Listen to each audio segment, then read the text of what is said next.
Welcome. Oh, welcome. Welcome, guys, to my Love Island Season 6, Episode 15 and Episode 16 recap and review. Like we promised, we are here. Neither sickness nor health was keeping The trio is or, here. or, or weather, weather. or long weekend, Right. or We long weekend for are me. we are here. We're back to chat this episode and these two episodes and get ourselves caught up because tonight hopefully starts Love Island I USA. think it's tomorrow night. But for I think it We is have to get tomorrow. a couple. We have to get a couple dumped tonight. A couple has to get dumped tonight. Yeah.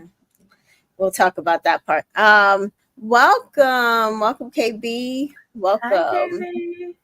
So yeah, we have two episodes to talk about. So kind of let's get started. Ooh. Oh, let's see. So yes, we do see we left where we left off. Hey, Jessica, we left off at yesterday's episode. That the bombshells had walked in and they sat down with the Twisters at the fire pit. Welcome, CJ. Hi, Casey. And on the balcony, the stickers watched intensely. Nicole flops to the floor, says her feet hurt. Liv says, "You are a bad bitch." Yeah. One thing Liv will try to do is pump you up. Okay, Liv will try to pump you up now. Yeah. I appreciate it. Hey, Anita. Hi, Anita.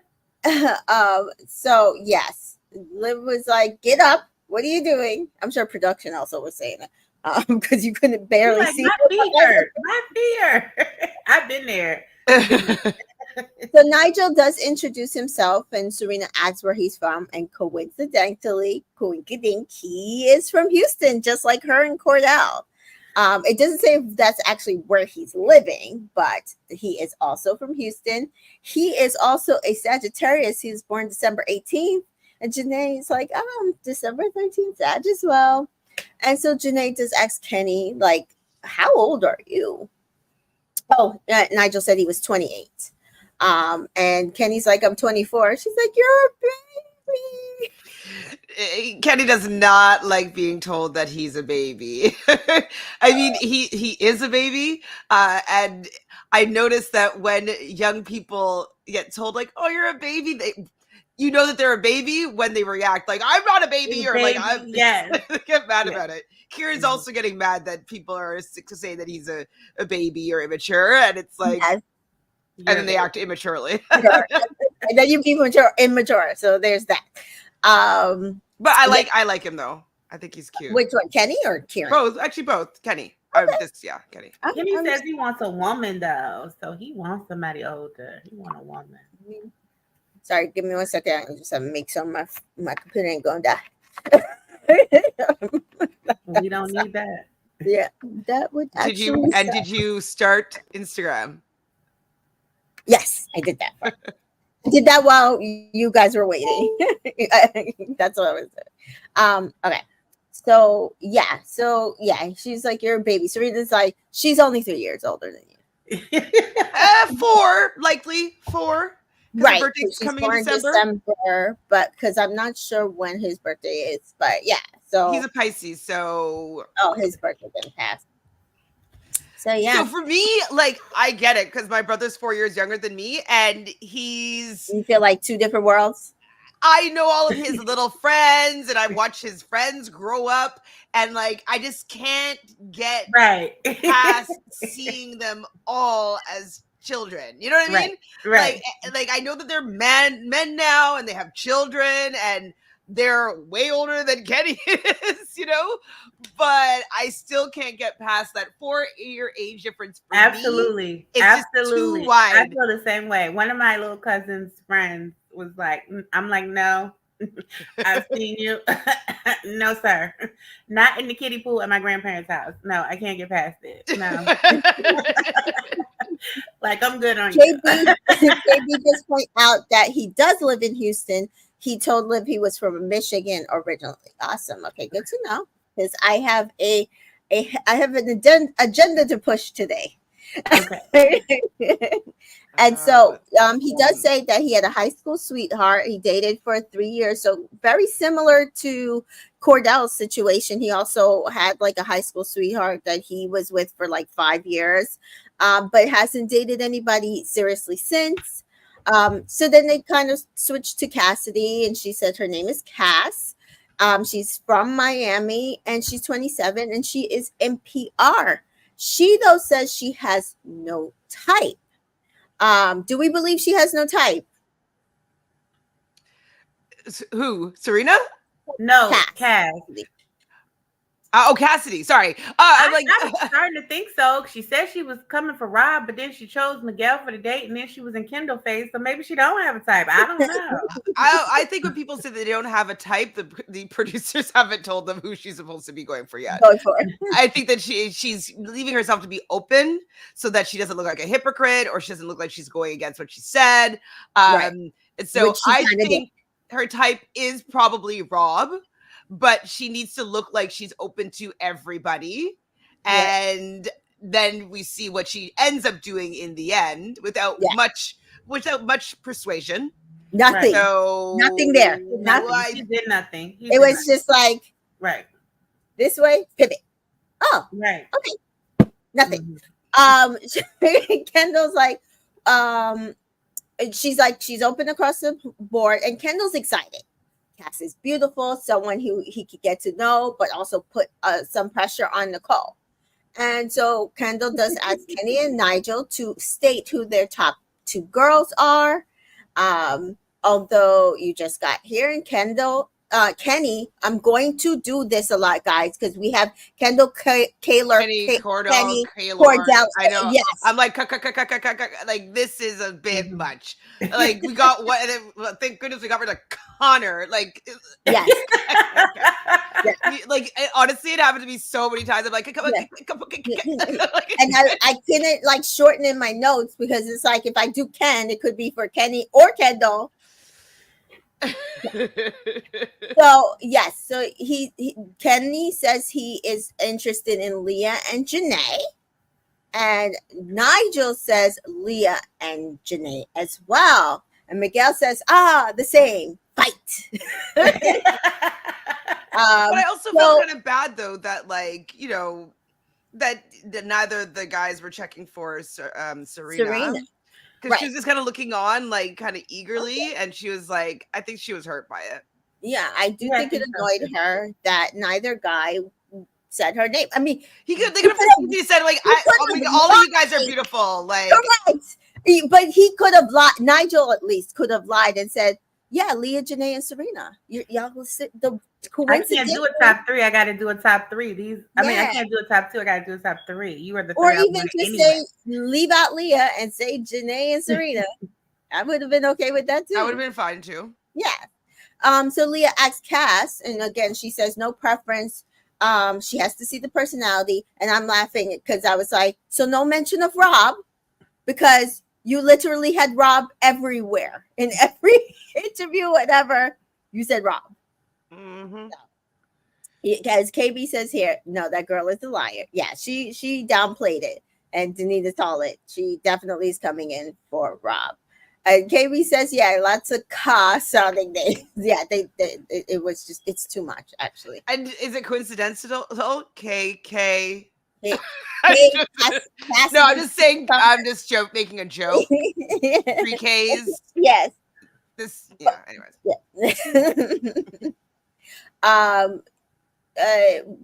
Cass ITMs off the bat that most outgoing for her were Kendall and Miguel, which is she likes a lot. It's hot for her. She needs to look to see though, because she's like, looks catch your eye, personality close the deal. And I was like, ooh, I like that. I like that because that's true. Very true. Yeah.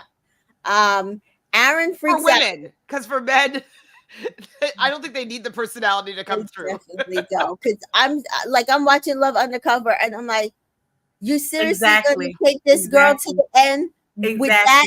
Like, she's not even going to be able to sit at home when you That go blonde for a girl. fucking Oh my date. god, that blonde That's girl. why I told you I stopped watching the episode 8. I got That's so where I mad. stopped. That's Cut it where I'm I at off. stopped, 7. too. I'm at 7. I'm at 7. I have That's to where I finish stopped 7. as well, because I think it's because I'm just like, I got I'm so really mad with that frustrated. decision. I think that she was not the choice. Right. I got understood so him frustrated. sending a Stephanie home because what she did was stupid. It was stupid, but I can also like But I understand think she being with was my his pick. girl, Yeah, I think like, she was and his pick. like being like, oh my god, like, know what I did? Like, you know, she thinks it's her boyfriend at this point. She doesn't really think it's this like game where people are gonna use that. You know what I mean? Like, Yeah. I could see her getting And she caught told up one with. person. It's not like she told everybody. She told one person, and then the one person started spreading it. But then again, you did it too. You act like she did it by herself. You did it too. You did it Yeah. with her. Yeah, Like, that pissed me off that because like I thought that they had really good chemistry. I me thought They that too. did. they Me were too. so good together, They were. and like and it's also like they're coming into the season with a lie, right? So if she knew that he was a professional player in some sort, she would know that discretion is extremely important to him. And Mhm. so she's obviously going to be acting accordingly. She's not going to do things that is going to make him think that he can't trust her. And so she's not really playing with all the correct information. And so I feel like it's unfortunate that she gets judged by this because he just thinks he's a plumber or something like that. Like, what does he care if she talks to her friend about giving him a hand job? Like, what does he? And it's a reality TV show. Like, you're thinking like this is like what you would do on a regular reality TV show. Like, oh, we got to this place and blah blah blah. I understood both sides. I will say that, but I do think that she was actually his choice.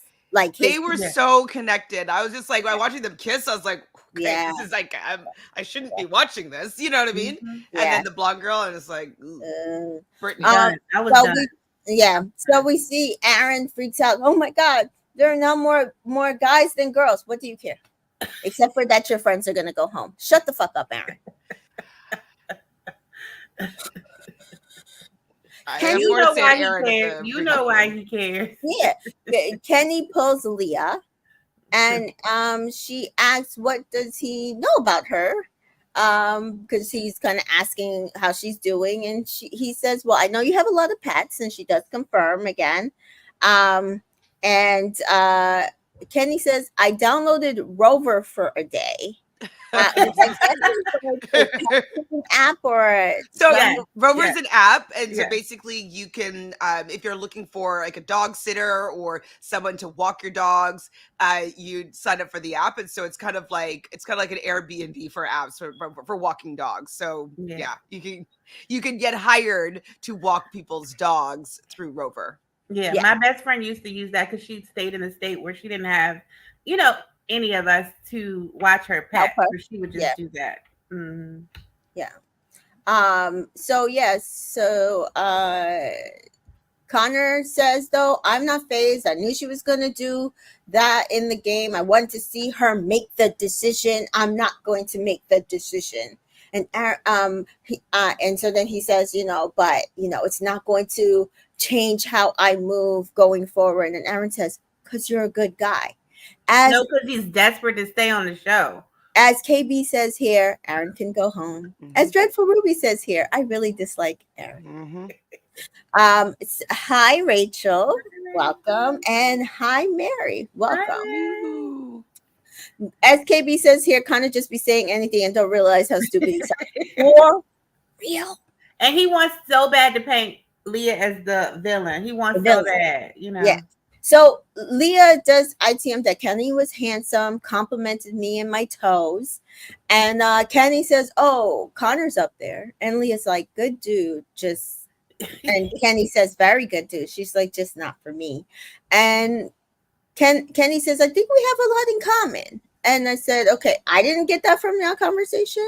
I mean, downloading Rover for a day does not mean that you enjoy your pets. Right. But you don't have a lot of pets. You just download the app.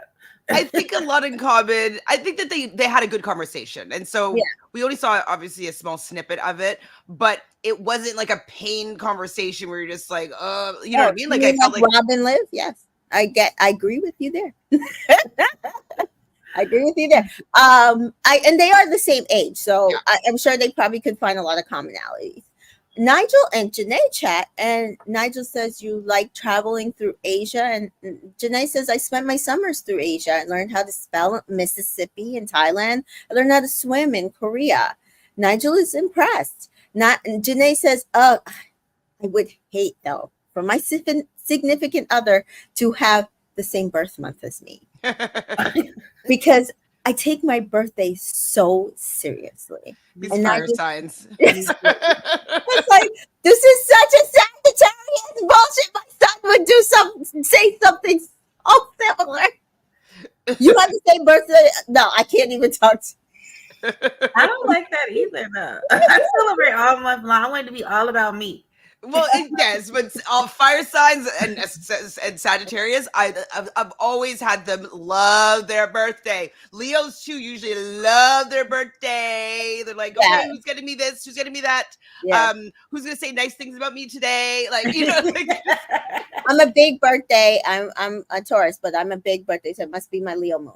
And my Sagittarius rising because I absolutely love birthdays. I love other people's birthdays. I love my birthday. Like I just went literally my birthday's in April, but my trip to Bali and Singapore was basically my birthday trip to myself because hello.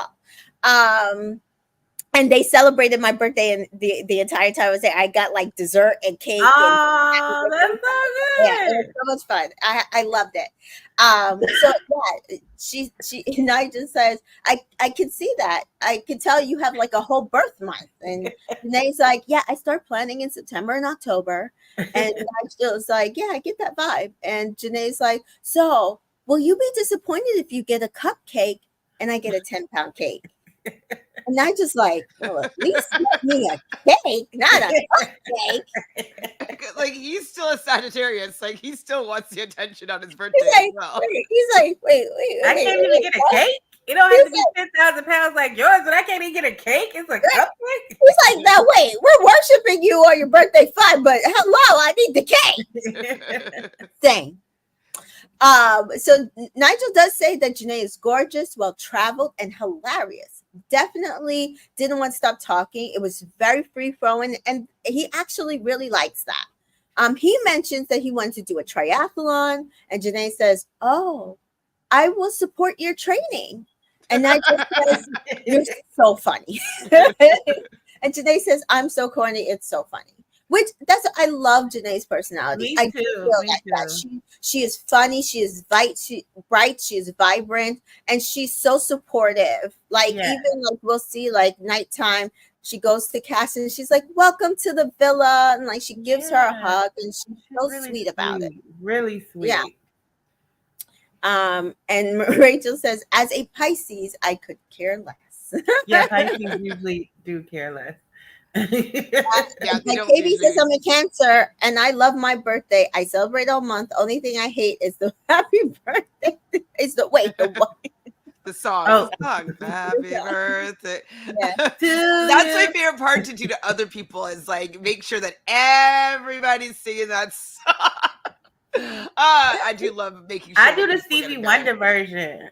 Hey. Now, what did you think about this? Jagal thinks that Janae was playing matchmaker. So she was here like kind of taking that step back for her girl, maybe.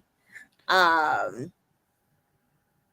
didn't really clock that personally. Yeah, I do think she was like interested in Nigel. Yeah, I did think she was interested in him. I don't think she was. Janae is open, baby. It's open. International. She with it. Whatever. And Jessica says here, Janae can gel with just about anybody. Yeah. Absolutely. That's one thing I've noticed about her is that I'm like, does she like this person or is she just really good at having conversations with people she doesn't know? She's really good at having conversations with people. She's very emotionally intelligent. She's very articulate and intelligent. And she's also very traveled, so she can connect on a bunch of different levels. Yes. And so, you know, when she was talking to Miguel, she's like, "Oh, I always wanted to, you know, have little British sounding." Like, I know she kind of said a similar line to Kenny, but like, you know, she has like an international other country appeal, and she's probably just met a lot of people from different countries and different lifestyles, and so I think she's able to connect with people because of this. And so, and she's had to travel so much and had to make new friends all the time, all the time, all the time, all the time. Yeah, and so I think all of, like I said, cultural and upbringing experience does breed to who you are as a person. Absolutely. And KB points out, yes, she's open, but she's also a great wing woman. She backs all her girls, which is why they kept her in the villa. She's never just taking up space. She's not just sitting there. She is a participant in both sides of the situation.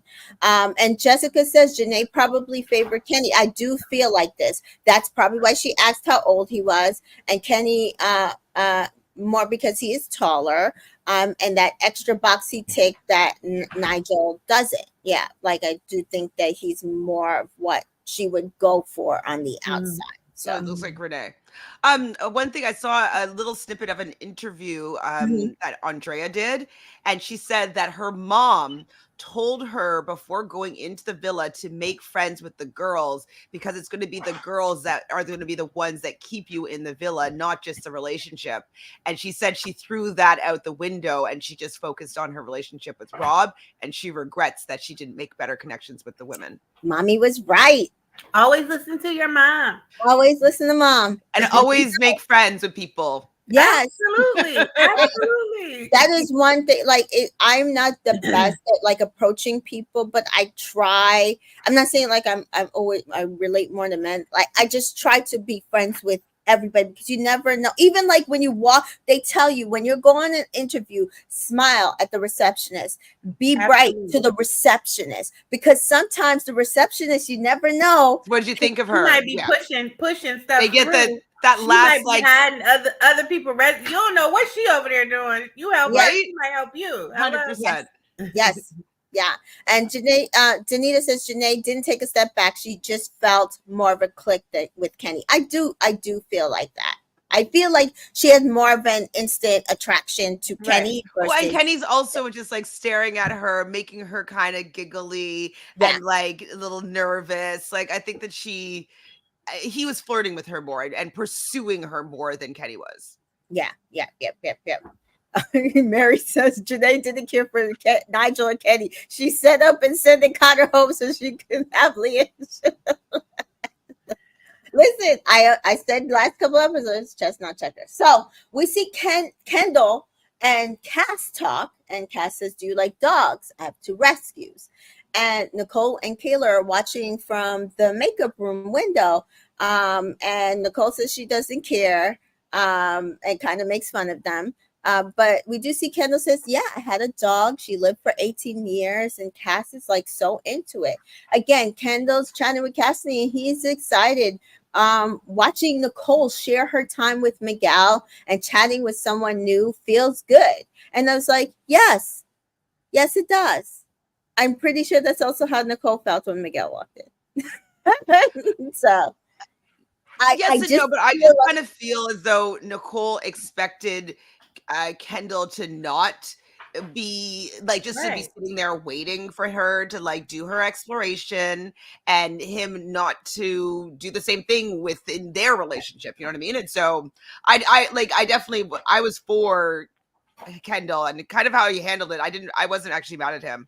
I know you're saying it's early days and they should be able to explore, but I was on Kendall's side here. So I think we said it yesterday. The way that the statements that he makes, it comes off absolutely insecure, and it's a turnoff. It's unattractive. I understand her. I understand him being like, I totally agreed with him in how he handled the game. He absolutely did that correctly. He should. I don't know why she was still on the floor dancing. I was shocked she was dancing. So. Right. Same. I just feel and like so was he actually. Right. he was totally shocked.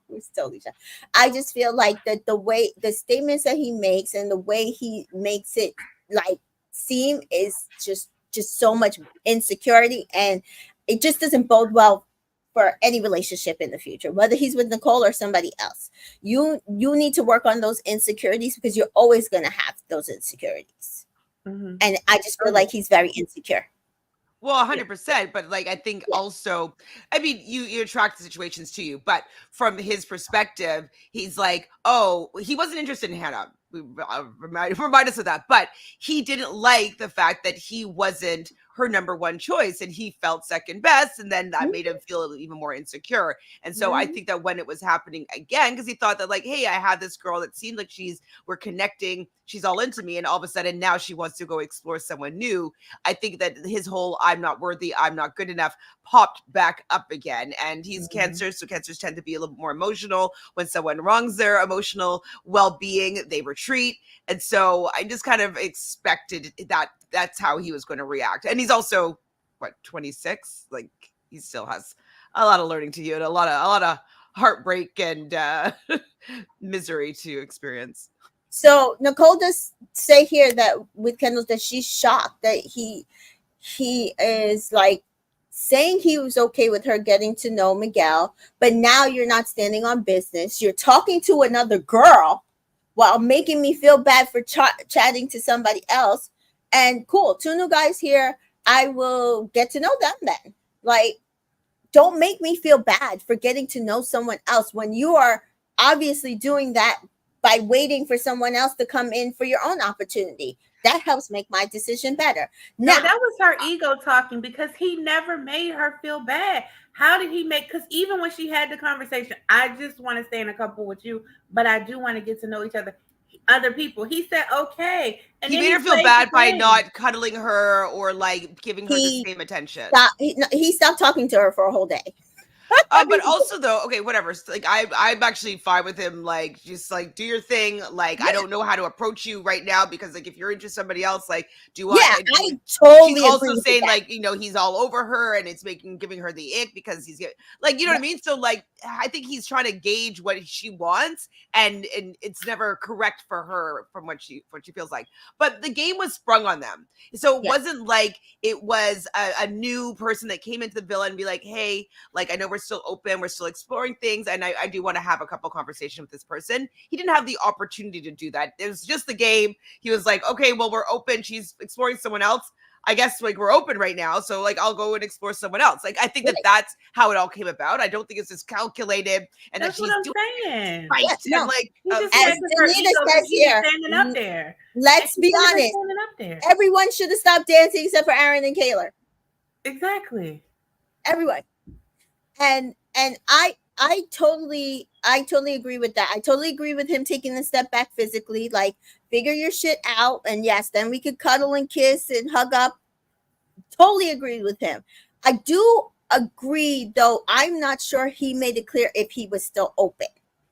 I do agree with her. I'm not sure if he made it clear that he was still open to getting to know other people, which is why I like Serena and Cordell, because they do have these conversations. And I keep saying what keeps happening. We saw it with Aaron and Kayla in the beginning. When you don't have those conversations, this is what happens.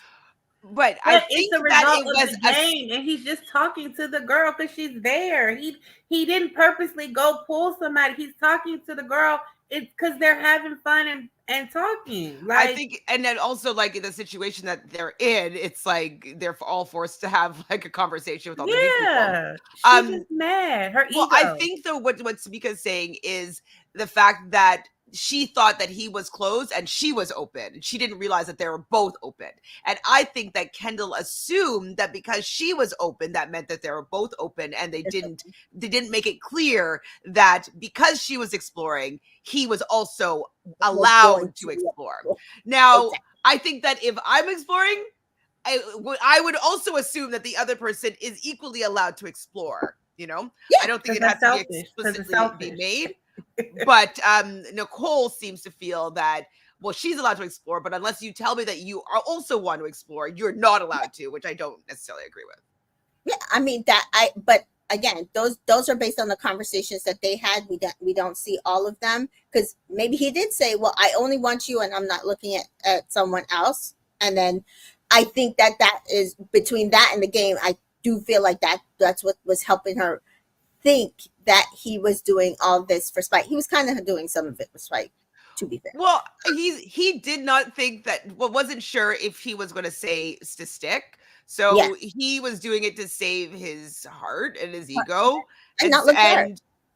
And that was the right decision. Like, what he, like, for him to be standing there like Boo Boo the Fool, like, I don't know. Like, the fact that she just wanted him to be standing there is I think it's a little bit of a stretch. Yeah, no, I definitely agree. He should not have been said. I'm like, did any of y'all listen to the directions? No, nobody did. Even the After Sun episode, Sally and all of them are mad because people twisted. Nobody listened to the instructions. Nobody. So what were the instructions and how were they misconstrued? So the instructions were either you were going to dance for the entire time. If you are open to exploring other connections, go to the podium. When it hits the side and turns yellow, stop dancing and go to the podium. If you are not open to explore, stay dancing. Meaning, this is it. Y'all locked off. So you're sticking. Stop. The only couple that should have been doing that was Kayla and Aaron. And so what did Sally and Maura say about the game? Like, what was the difference? Well, Sally, of course everybody feels bad for Cordell, but also they felt like they were supposed to be in this. She should have stayed. And then they were just saying, like, with Kendall, like, oh, Nicole, I think she thought he was going to stay. And, but again, like me and Tamika are saying, if you're listening, why should any of these people have stayed? I feel sorry for Cordell, too. I have compassion for him. But she didn't wrong him in this game. She did not wrong him because they had that conversation in the morning. I can understand though people thinking that, well, like what Cordell said, he's like, well, I just thought that we were feeling good and like we liked what we had going on, so I decided I want to stick with that. And so I understand him thinking it just like, I want to stick with what's going on right now. I don't want to change up my couple. I think that's more so how people were interpreting it, and not if they're open to other relationships or like people. Yeah, I mean, literally, the instruction said if you're open to other connections. Literally, Serena and Cordell had a conversation that they're still open to other connections. I don't know. The words are the same. Rachel says that was my confusion. Was the question whether you were in a happy couple or whether you were open? And what? That's why I said I don't know if they got different instructions than what Ian told us. Maybe, because actually, and this is what I'm saying. And then what Ian said to us is, if you were open to exploring other connections, right, you off the damn floor. And that's all I got from it. So I can only go by the instructions Ian gave to me. 100%. So we do see Nigel pull Serena for a chat. And they go up to the sun deck. I found out it's not the balcony, it's the sun deck. I've been naming it wrong. And she says, this is the sun deck. Wish you were here. And it reminds me of a Travis Scott song. And he says, oh, are you a Travis Scott fan? She's like, something like that. And they do talk about their love of music. She likes 90s R&B. And he says he's a music lover as well, which I thought was, a nice connection. And I do feel like they had a good conversation. Cordell, though, is sitting with Aaron and Connor, and Connor's decided to stop throwing gas on the situation now. He says, Cordell says, I didn't expect that. Aaron says, I think once you speak to Serena, I think you'll feel much better. And Connor says, yeah, I think you should just listen to her. And Cordell says, yeah, I'm not mad, and I'm going to speak to her, but I'm also going to listen to her, but I do feel played. And so we go back to Nigel and Serena's conversation, and Nigel says, well, what are you looking for? And I do feel like a lot of this was very interesting to who Serena is as a person. She is looking for someone we know who is ambitious, for someone who's a protector and provider. She is very traditional, which traditional means, dad works, mom is at home taking care of the kids, and dad is making the money. Mom is basically a housewife and mom. And probably chastity belt on till marriage. Correct. Mhm. Serena ITM's Nigel's very handsome, so she's open to exploring this. She's been honest with Cordell, which she has, and they both agreed that they're both still open to other connections so that they can test their connection. And Serena basically states she wants to be a stay-at-home mom. She does not want anyone else raising her children. She doesn't want them in front of an iPad, and she wants 4 children. Now, mind you, Cordell does come from a big family. Um, Nigel is shook. 4 children? Um, yeah, his eyes were like, Yes. Uh-huh. we see Cordell saying we were sitting there and she said she was happy about everything and the pace we were moving and felt the same. And so if she felt otherwise, why couldn't she just say that like she has been? Why couldn't she be straight? Which is kind of what Chantel was saying. Like he just felt like, well, we agreed that our connection right now was the best connection. So why couldn't you just stick with our connection? And again, that's why I said, what were the rules? Because that's not what that was about for what we were told. Rachel says she's surprised about Serena, but I'm glad she was honest about what she's looking for. I wish we saw more of these conversations with Cordell. That's what I'm saying. We learned a lot here about who she is and also maybe what might be the stumbling block for her with Cordell. That can he meet these needs? He's also younger than her. Can he provide what she's looking for? Well, one thing that she definitely said, I don't know if you said it right now or not, but and she said it with her first conversation, one of her first conversations anyways, with Cordell, is that like, what are your goals? Yeah. What are your dreams? She wants somebody ambitious. Yep. And like, that's something that like, even for me, like it's something that I'm definitely looking for. I want somebody that has a big dream that I could support or that I could champion. Yeah. And like, I want to be like, I love that dynamic. And he obviously me have dreams myself and him being able to support me as well. And so I really understand that. And so I think that just a little bit disappointed her with the type of dream that Cordell had. Like, yes, we know that it's attainable for him to get a brand deal and be an actor. Cool.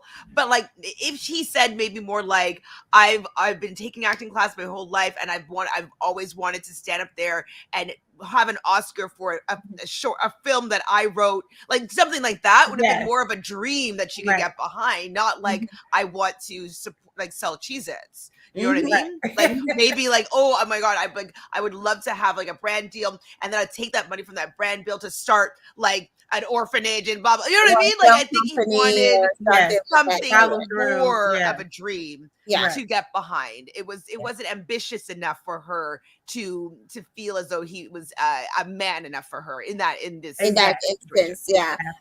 Mary says that Serena wants to be trade wife. Us Virgos are not claiming her no more. Well, I think wait a minute. I want to be kept. Now, Mary, I want to be kept. It's a Virgo thing. I think Mary, you might be the anomaly here because I think that wouldn't be a problem for her. For every Virgo. I know like women loves the idea of being in a traditional marriage dynamic. Yeah. Same with like we were talking about Chelsea from The Bachelorette. She's a very, very classic Virgo, and I don't think she would care about not staying home. Right. KB says, not surprised. Serena's style is giving 90s inspo. She also seems very aware about how Black women are overly sexualized, and is making an active choice not to perpetuate the stereotype. And I said that, I think we said that yesterday, Miss T Joy, that she's trying to balance that KK Destiny thing from last year, right? Like, whereas Destiny was really super like undersexual. She wouldn't do anything, but KK like was doing everything, right? So I think she was just like, I'm gonna be like in between, like kissing in a challenge, fine. Like having those conversations, fine. But I'm not going to be doing anything extra with you that my mom and dad can see on this Right. channel. You're not shoving your tongue down my throat. Yeah, she's like, Yeah, don't be biting up on my neck and yeah, sticking on my yeah. lip. Like, Yeah. And KB agrees. This is definitely a Virgo thing, Mary. I think it's you, Mary. It might be you, Mary. Yeah. So Nigel watches her clean up before they leave, and he's like a bit OCD. which is also a Virgo thing. I said this in my recap. I was like, I love when Virgos show or when signs show themselves because I was like, Virgos tend to love the particulars, love order, love making things in order, putting everything in their place. It gives them joy. And so I love that. It just came right out of there. Yeah. And Serena's like, I like organization. I like organization too. And Cordell says, I'm in here looking stupid. Y'all warned me. I was like, oh, my poor baby. Like he's spiraling. He's spiraling. He is spiraling. And he's entitled. It's a lot. Right. Listen, he's patient. He's probably one of the most mature men in the villa. I think he's entitled to the spiral. I don't hate it, right? Like no. Not at all. And I understood him. I'm not saying I cried when he was standing at the balcony. Young, like absolutely. Allow like it doesn't make sense to him. I also think it's abnormal to watch someone that you're interested in go and date other people in front of you. Like, just why can't you just focus on me? Like, we have a decent thing going. Like, can't we just explore that? Like, what? And like, I get where he's coming from, especially he was just in high school like 2 years ago, and so. I think that his age also is not allowing him to be able to let this happen, and that's why it breaks my heart. Okay, I'm just let's give it to him because I'm like, I don't want anybody. she's a real cougar. Okay, fine. 3 to 4 years ago. We go to school. Well, I guess it's now 18, but when I was in high school, we went to school till 19. Mm-hmm. So. Okay. Oh, okay, yeah. It's 18. We had a great 13 out. And my daughter just graduated college. Mm-hmm. Yeah. Danita says, Beyonce is the epitome of a Virgo. I believe that if she wasn't a mega talented star, she would be fine staying at home. Yeah, I just feel like her talent pushes her. Like she just has, because I know that feeling as well, where you just have something in you and you just need to release it. Like you got to get it out. And she just has something in her because if you watch the Renaissance documentary, she just has so much little talent in her little bitty like fingertip that she just has to like burst out, and then she goes back into a hole where she's a mother and she takes the kids to school and she does bake sales and you know what I mean? Like exactly. She is the Virgo. Yep. So the stickers finally join the conversation, and Janae tells Serena that conversation was really good, which is the reason why I said I didn't think she was taking a step back. I do think that she was surprised that her conversation with Nigel actually went really, really well. So I don't think she was not interested. Aaron does repeat a lot of the conversation questions in the conversation. And so I'm skipping most of that. The girls chat finally. And they say that they think that Cass would go for Rob and Miguel, but they do point out she did pull Kendall before Miguel after their conversation. So again, personality. I do think Kendall has a good off the bat personality. Personally, I hate when and I'm not saying he's not allowed to be insecure, but you also can't throw that just like I wish he would ITM to us. I just feel insecure. Right. And then I'd be like, I got it, King. You're entitled. Right. But instead he's like throwing it like she's doing this and she's doing that. And I feel bad that I even did this. And how dare she and that bitch. And I'm just like, I don't like that. thinks that he knows that she's a little bit out of his league. You know, like he probably had a glow up. You know what I mean? Like, Oh, he definitely had a glow up. I was telling Tamika that yesterday. That's where his insecurity comes from. He was the nerdy, not cute kid. he And had then to he be had a funny glow just to up. get people to Yeah. And now like he's friends and stuff finally like getting that. some attention.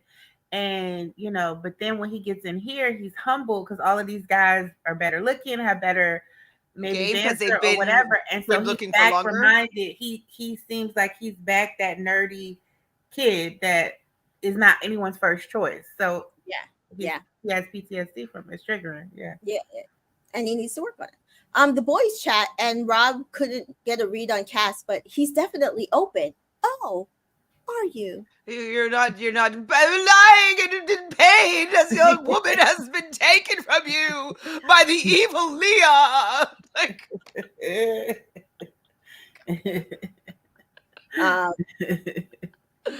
oh, so dramatic. Yeah. I'm so annoyed by this guy. Nicole asks who they thought did anybody think it was weird that Kendall did that in the game, and they're all like, not weird. No. We're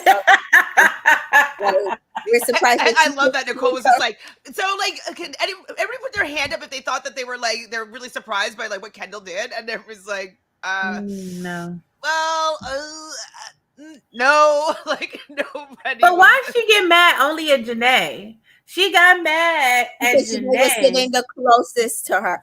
The girls tried to explain their point, and remember, he came off of the game and explained exactly to Janae his thought point. So if Nicole had shut her mouth, Janae was trying to explain to her, he said to me because such and such and such, but she already had it in her head that it was a malicious thing, because when I said the same thing, I said, oh, when I saw it on the internet, I said, oh, he was being fucking malicious. But then he sat down with Janae, and Janae asked him the question when I was actually watching the show, and he said, well, she's exploring with Miguel, so I'm surprised she's even standing there, because that means we're open, right? Isn't that it wasn't that like what was said? And I was like, oh yeah, he's right. And I was like, okay, he made points. He wasn't wrong. And so Janae's trying to explain that to her, because she's the only one that actually sat there and got his entire viewpoint. And she's like, oh, but like you guys are taking up for him. He never said that he wanted to get to know other people. And I was like, okay, fair. He might not have said that to you, so I understand you. And I understood her being frustrated that he never surprised said maybe by this game that came in out of the blue that showed where he was actually standing. But I think if he had known, I said this in my recap as well, if he had known that there was going to be a game that came up where they had to choose whether they were open to exploring other relationships or they wanted to stick with their partners, he would have had a conversation with her saying, okay, so we're both open, right? Like he would have had that, but it came out of the blue. And so he had to do what he thought they were on the same page for. I think he thought that they were on the same page. Absolutely. So she does end up in tears, and they do comfort her. And she's like, and again, they just try to explain it to her again. It was just kind of like a circular conversation. I felt kind of bad for everybody, because I got that the girls weren't, I don't feel like they were taking his side. I think they were trying to help her out and like, girl, he said to us this and that, right? I don't think she took it there. Nicole is sitting there. Danita says Nicole was sitting there getting mad at Janae. Pissed me off. Pipe down, string bean. You should have twisted too. She should.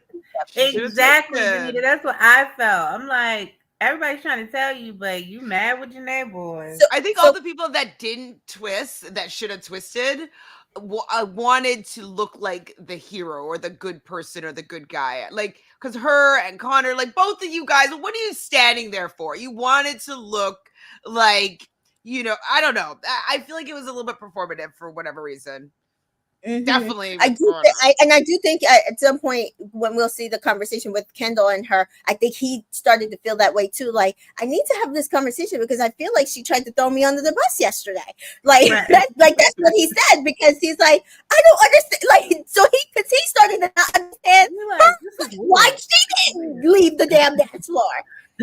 So we'll get there. But Miguel and Liv chat, and this is another, situation where one person's stuck and one person twists. And again, I understood where Miguel was coming from, because he's the person exploring. They both said that they were open.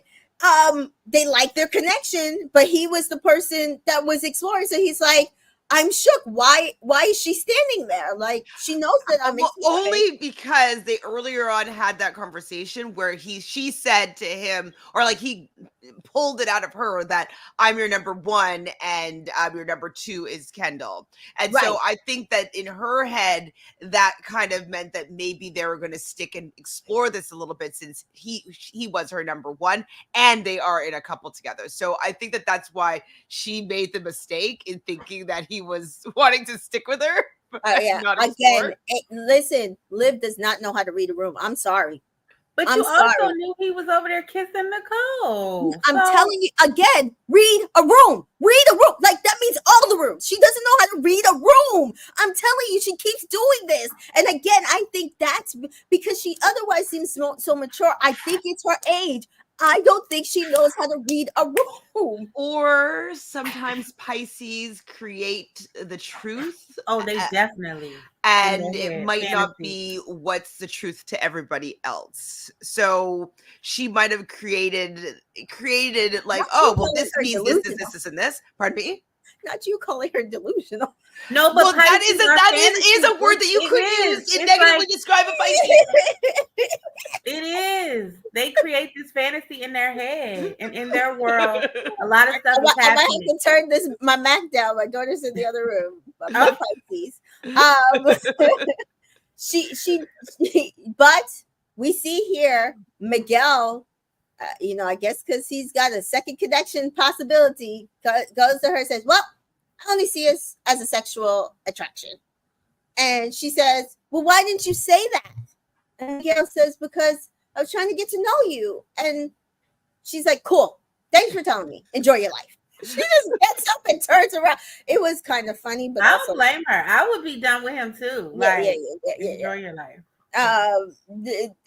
She does tell the girls this as well, and I was just like, it was funny, but also not funny, because he has been. Oh, and we'll talk about it more because they do it even worse later. But he has been just sexualizing her, and I think he was just reserving a spot with her in case someone else came in, and then Cass came in, and I just feel like he was like, oh, okay, I have a second option. I have a second option.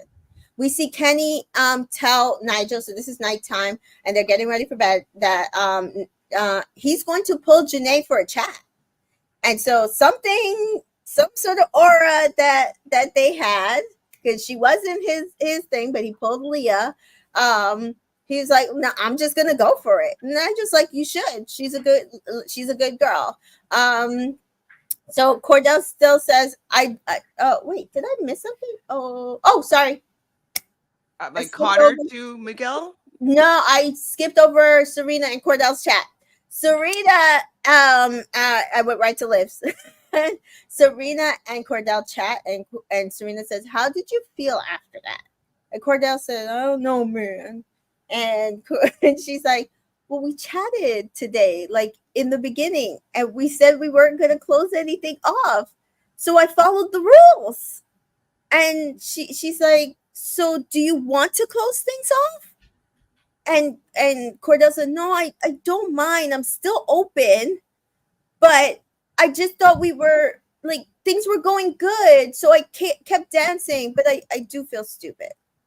And I felt bad for him. But again, like, she's not lying to him. She's like, we had a conversation, so I followed the rules of what was said. And I gave him an opportunity right then also to say, I want to close it off. She said, do you want to close it off? And he was like, no, we're still open. So to me, again, I'm giving you an opportunity again. Because now I'm starting to look like the bad person, like I keep doing you wrong. but I'm keep giving you the opportunity. And Virgos are I very literal. I'm I giving you the opportunity get it. again to close it off, and you won't. So when I go to Casa and have me a good Because time, she's He's going to not. don't have say to nothing. be the one to close it off, like we said yesterday. Well, this is the right. Okay, I hear both of you, and I agree. You know, Virgos are literal, like yeah, all that stuff. But I think with Cordell, he doesn't want to lose Serena, so he's kind of agreeing to everything that she's Right. saying, he's not really allowing what he wants to come through.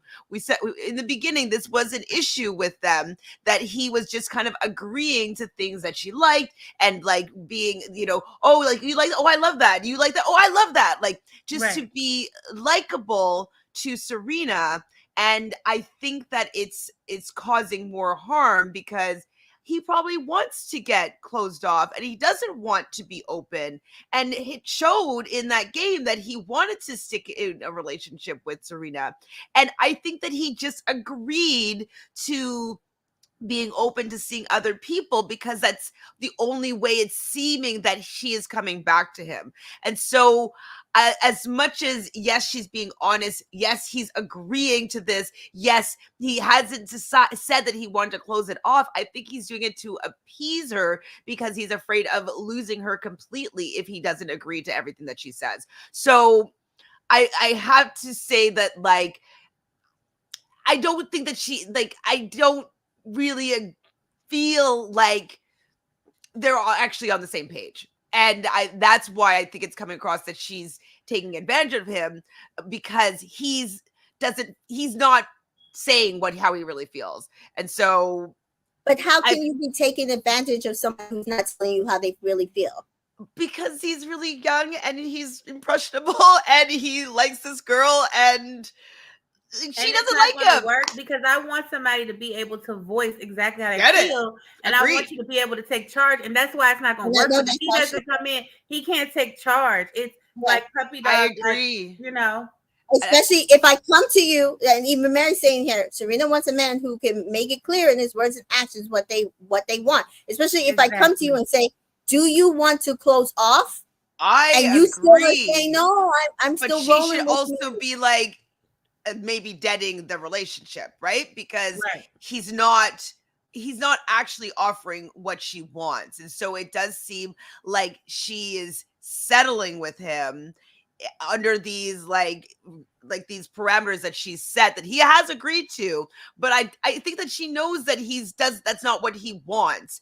And it's also the reaction and the energy that she's getting back is not fully what she wants in a partnership. So I'm still kind of side-eyeing a little bit, but I do agree that it is Cordell's fault that he's not saying anything. But I think that his age and his maturity level is not allowing him to be fully honest and transparent, because he's afraid of losing Serena, because she has all these rules around how she needs to be treated in this relationship, Which he agreed to.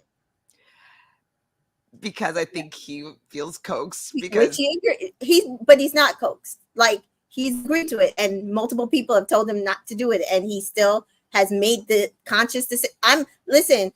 If you're going to cast a 22-year-old on the show, and multiple people have told him this is what has happened, I cannot sit here and say, "Oh, he was coaxed into doing this by this one woman." I don't think that that's fair. He made a conscious decision to keep her at that recoupling after every single male islander told him this is not the way it should be, and he had to make that decision. He and could have. I respect him making that decision at the recoupling. Absolutely. I just feel like he's just doing anything to keep her right now. And I just feel like I think that she knows that he is impressionable and is listening to everything she said. I think she knows that, and that's why I think it's a little bit unfair.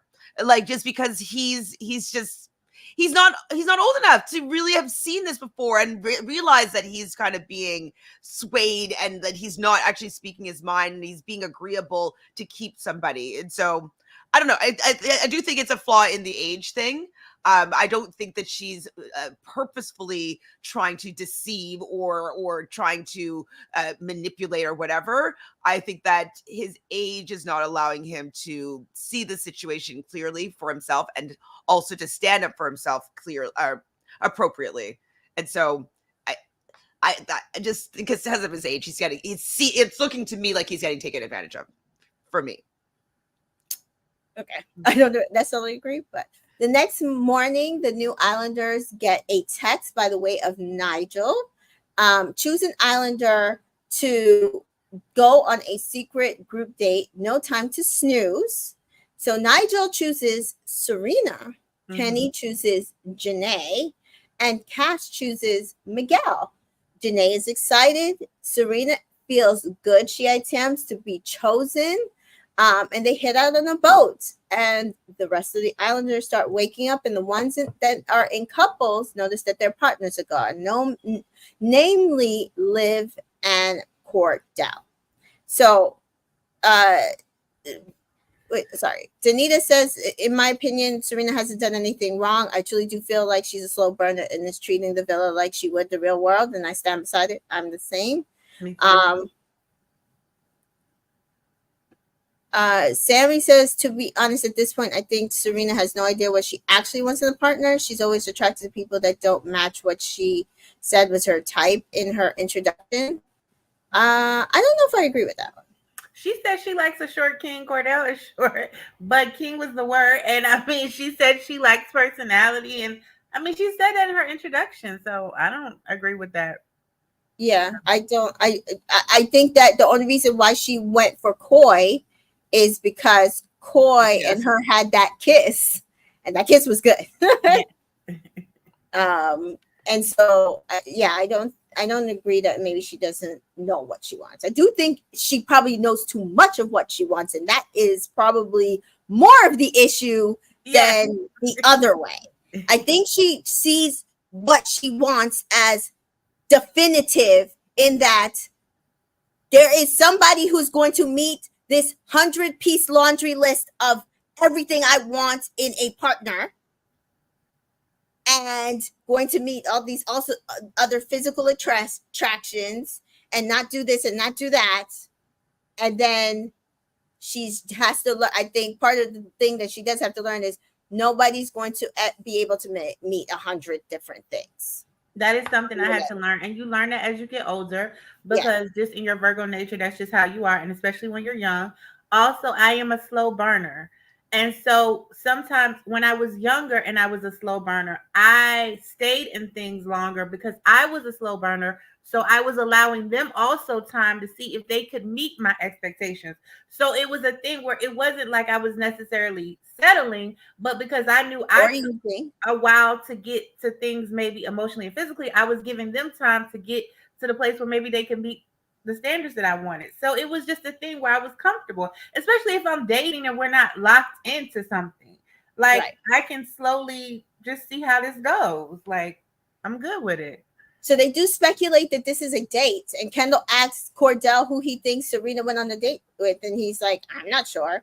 Tyler is jealous. She's like, I want a date. I haven't had a date yet. Taylor. And they end up on a floating barge, which I also did something similar in Bali, but I didn't actually go to the barge, but we went on a boat and went to a barge, and they all went to the barge. It had a bar. Beautiful. You could jump off of it, and they had the little thing. This one was a nicer barge than the one I was on. So they swam and they drank champagne and they chat and they jump in together. We see Nigel and Serena holding hands, jumping in. We see Cass and Miguel snorkel. We see Janae and Kenny on an inner tube. So they are chatting, and they're having conversation. It looked like a really good group date, to be fair. Pizza. They were having pizza and stuff. Yeah. So Aaron interrogates Leah about that vote again. And I said, I'm over this vote. I'm over this vote. I'm over this vote. I'm over Aaron. She again says she tried to take a back seat to it. Is it not the back seat again? Please stop saying Just that word. change your wording, Leah. It's fucking messing. Right. It's really ruining your life in this villa. Yeah, That word, Right. your interpretation of that word is not the way that a lot of people Right. interpret that word. Right. yeah. Describe exactly what you're doing if you don't know the exact definition. Right. Yeah. She says that because she knew she would be blamed. So she does say no one was out to ruin Rob and Andrea's life. And Aaron says, well, he's still thinking about her. We don't care, Aaron. We don't care. Liv is hurt about And the he's Miguel. not. Yeah, he's not. Liv is hurt about the Miguel situation. She cries for to Kayla and Nicole, and they do comfort her. And again, I do think that her age is showing in how hurt she is with, because I do think she thought maybe her and Miguel could have progressed, and I never thought. Mm. Janae and Kenny, we back at the bar. Janae and Kenny chat, and he says he loves to travel as well, and he loves. She said he asked him, like, out of wherever he's traveled, what was his favorite place. He said he loved Japan, and she said she lived there, and they talk about what they enjoyed about Japan, and then they feed each other pizza. Anything that you could say about their date? I love the fact that they were able to connect on Japan living. He definitely was giving her "I want to make out with you" vibes. Yes. She only gave him the kiss on the cheek, which I think is cute. Just to keep them wanting more. I like their vibe. I like their energy. I think that they could work for now. Yeah. Miguel and Cash chat. He's surprised that she took him on the date. Were you surprised? Yeah. I think Kendall was also surprised, because then he pulls Nicole for a chat. So now you want to talk to her. And so she's pissed. And he says he feels set up with her staying on the dance floor. And they have a conversation, and she's like one wording him. She is not happy with what happened. She does put out the words like, I feel like you did that, to be spiteful. He's like, I wasn't being spiteful. You are getting to know Miguel. That was the rules. And so they do seem to come to an understanding. But yes, I do feel like the only reason why he pulled her for this chat is because he realized he didn't get picked for this date. My personal opinion. I mean, very possible. And maybe him not getting picked was their relationship gain. Because in the end, it does seem like this game really kind of shifted the dynamic between them.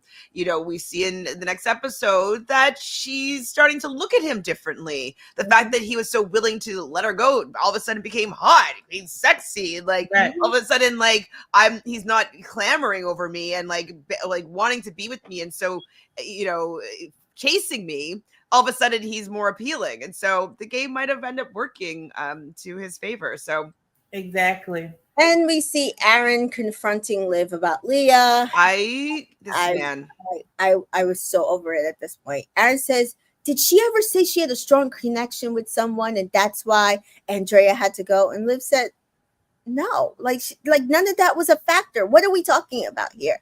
Oh, well, it's just the things that I'm hearing she's saying. And Liv does ITM, like, well, she doesn't trust Leah. And they have mutual friends in the villa, but if she's going around telling people that she was not involved in this vote, that is concerning, because that is not the case. She didn't not have anything to do with it. So Aaron says to her, yeah, she told me she took a back seat, which kind of just confirms what Rob had said the day before. So it's okay. This was where I was just getting so mad that they knew who to go with this information, right? They go to Liv and they go to Kayla, who's also a big time follower and shares a brain cell with Aaron. Shares a brain cell with Aaron, or half a brain cell with Aaron, but also like Kayla is somebody that will blindly follow her man to do whatever, right? Yeah. Like as soon as Aaron says like, don't do that, she doesn't do that. oh, be quiet about that. Don't do that. Like How high? Exactly. She definitely listens to her master's orders. Mm-hmm. And the fact that Rob chose her and chose Liv, who also is willing to just listen to what anybody else says, to go and attack someone, especially when it's Leah, who she doesn't particularly like, from the time when when Rob was stealing Leah away for clandestine kisses on the dock that she was seeing and not being honest with her. She's still pissed off about that. And so the fact now that Aaron is coming and feeding more into this narrative with her, it's like so frustrating, because I know that Leah's not a perfect person. I know that Leah has made some mistakes. She's choosing some wrong words. But I think I understood where she was coming from when she was talking to Rob. She's like, I like you. I still care about you. I don't want you to think that I was really pushing for you to have Andrea leave. Like, I didn't want that to happen. We were like, I think when she was saying I took a back seat, she was implying that, hey, like, I didn't go full, like, we have to do this. This is where we're going. Like, she wasn't the leader. And I think that that's where she was coming from, and how it all got spinned just because Rob filtered it through first, and now Aaron is coming back a second way, that it didn't allow Liv to go to Leah directly and be like, what is everybody saying? Like, what are you saying about this situation? And have a normal conversation before she just decides to go and start barking and clapping back. Right. And just be a girl's girl and just say, you know what? It's over. It doesn't matter who said what. She not coming back. If you really want to be with her, go and leave and be with her. If not, keep on and progressing and find somebody else. That's it. That's it. And they still think it's between her and Janae. It was never, Janae was not an option. Get over it. It was either her or Nicole. And just let it go. Like, how many times?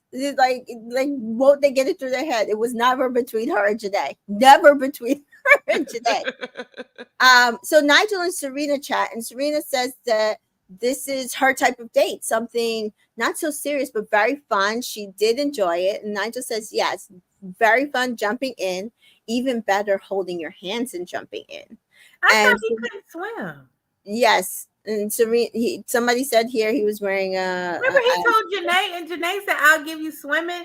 Remember the first night they were talking, he asked somebody to give him swimming lessons or something. Like, yeah, he said he was going to do the triathlon. Yeah, but just because you can't swim, you can still jump into water, and like they. No, without a life jacket, you still got to swim up. No, not with a life jacket. You. But he didn't have a life jacket on. They didn't have a life Somebody jacket. said he had a life jacket on. I don't remember. So I don't think he didn't have a life jacket on. I don't know if I'm mixing up two things. Did he have like a donut or something that he was? No, that was Kenny and Janae. They were on the Oh, yeah. Oh, Kenny, I don't think could swim. I definitely mentioned that. I was like, he was like right. Hold it, try to look smooth, and like he didn't look. But also, he was talking about for a triathlon, and that I do think that's a different type of swimming training, long distance training. So maybe that's because that is very long distance. It's very tiring. Absolutely. Okay, but so maybe he also can tread water. Like, yeah. I mean, I don't know. So she says you're smooth, and Nigel says he wants someone comfortable, because she asks like, what is he looking for? He's like, but also playful. So Cordell just back at the villa tell Kendall, I'm just gonna wait for her to come back, and she's gonna tell me if and who she has a connection with. He does ITM. I hope she doesn't kiss anybody. I mean, I can't talk because I kissed Nicole in our couple. But that would go against everything she's been telling me about being a slow burner. And Cordell says again to Kendall, yeah, she'll just tell me the truth, and it's either me, okay. If it's me, if it's either not me, okay. If it's me, I won't jump for joy in front of her. Spoiler: he did jump in for joy, right? Nigel says to Serena she's beautiful. He loves her voice. He says that he wonders how she could kiss, and could he find out? She says maybe. And he says, right now. And she shuts him down. She's like, maybe at a later time, but I'm in a couple and I've got to be a respectful queen and I'm enjoying where I'm at. And he says, oh, okay. Very disappointed. Mm-hmm. So we do see that Cass and Miguel chat, and Miguel says, your voice is like butter. And he's willing to get to know her on a deeper level. And she is also willing to get to know him. And they kiss. And Cass says, ooh, you're a good kisser. And I was like, I didn't see nothing in that kiss, but okay. All right. And I'm just like, what is this voice? Because even Nigel was saying about Serena's voice. Do these men all have the same like Lines. There's probably like a Love Island line book that they all get. Like their had to Bible. It's like, read. okay, so these are lines that you're gonna have to say in this episode. Janae and Kenny talking. She says it's a red flag you're single, and Kenny says, well, he's in this and he's ready to explore this. And she's like, oh, an older woman? Am I ready to be a cougar? And he says, well, I like it. And he does ask her for a kiss, and she does kiss him on the cheek. Connor is annoyed that Leah hasn't approached him to end things, and I'm annoyed that you're whining. Right. Rob chats about ending it with Leah because you got my girl sent home. We don't fucking care. He is going to close the door on her, and he hopes that she goes to one. This is how you know that it's manipulative that he's doing this, right? It is, yeah, because he hopes she goes to the other bombshell. Hope that works out for you. He did this because she did not get picked for the date. They picked the other two girls, meaning he knew that Connor was going and her was over, that he was going to end her, and then he hoped that she got dumped out. Get sent home. Yep. That's all this was. Manipulative. Absolutely. And the fact that like okay, so he was saying to her in that conversation, that this epic conversation, that he really cares about her. So even in his ITMs, he's like, I still really care about this person. You don't do what he's done if you care about this person. Even if they were doing something, even if what he was saying that she was doing was completely true, and all these lies and everything, there is no way that someone who cared a lot about me would go to my friends to go and turn their back against me and like and come and lay the groundwork to get me out and ostracized in the place we are living. Yeah, there's just no way that a friend or an ex would do that, you know? And so it shows to me that he is completely manipulative. He's the liar. Yeah. Like one thing I would keep on saying is that, you know, anytime you're pointing faults out in others, is because they all reside within you, and you have those three fingers pointing back at you. Like, take a look at yourself. And so when he's saying all these things, she's a liar, she's a manipulator, like all these things that she's doing, it's because that's what's living inside of the truth inside of him. So I was like, when he started that, I'm like, why? What's the purpose of this? You really just need to get back at her that badly for trumping you? Yeah. Or like ending that storyline? Yeah. Beating you at your own game. KB says, please close it and keep it locked, sir. For real. Yeah. Sammy says, Rob's revenge arc. They could have kept that, and him and Aaron and Connor's Hardy Boy whole little chapter that they just had. Kept it. Right. They could have kept it. Boat comes back with everybody from the date, and Aaron and Kyler are basically jealous. The girls go to chat, the boys go to chat, and the bombshells all go to chat separately. The boys chat, and Miguel tells them what happened, how this was his best date ever in his life, and that him and Cass kissed. Serena tells the girls that Nigel tried to get her a kiss, and she shut him down, and they fall out laughing. And she said, cool dude. She's not saying she fancied him, but, you know, he's cool. Kenny says, I didn't get the kiss. He's telling the bombshells this, but she's alone in her bed, so we'll see. And Janae is excited, tells them how she didn't kiss him, but she did like him a lot. She's like, but handcuffs for me being good. And everybody's like, yeah, which they're proud of her. So nighttime happens, and Connor said he's going to chat to Leah. No bad blood. He knows where his head is at this point. Serena asked Nicole about her and Kendall, and she said, well, yeah, she's excited for tonight because they had a good chat and they are back on like a better page. Serena says that with her and Nigel, she doesn't have those instant feelings that she currently has, for instant strong feelings that she currently has for someone right now. So she's good with Cordell. He's still her man. He's still her number one. So Cordell and Serena chat, and Cordell says, I was thinking about you all day. And Serena goes and plays an entire joke with him and tells him that she kissed Nigel. I mean, And I don't. We're on the wrong audience here. he flipped, and they start joking about it. She's like, I had to get you back. And he said, he called her mama. And when he called her mama, guys, I said, this guy's gone. I'm sorry. Anybody who doesn't know this yet, he's gone. He called her mama. It's over. He loves her. He loves her. And she says, no, like, tried to kiss me. He attempted, but I did make it clear that, I'm good where I'm at. You are who I want to be with. I'm happy what we have and where we're at. And he says, he's happy in his ITM that they, can continue this and that hopefully maybe they will progress. And then he does pick her up, spin her around, puts her on his lap. What did I say? He did jump for joy, guys. And he says, I'm just happy if you're happy. KB says, yeah, that dumbass trio really thought that they were the new Scooby-Doo.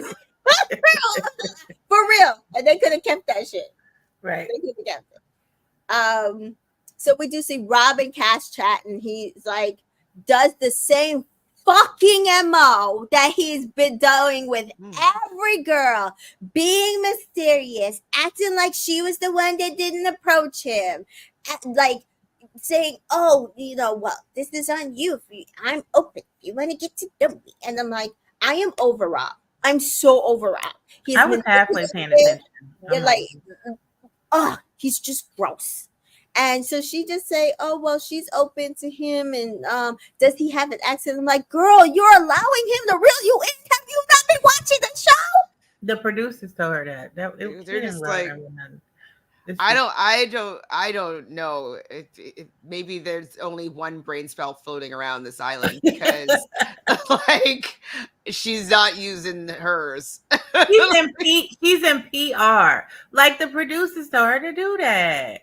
She's trying I think she really wanted Rob.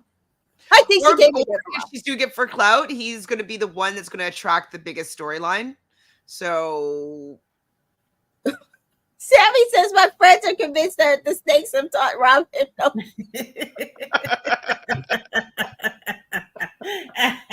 love it. Oh my god! I'm gonna start spreading that one.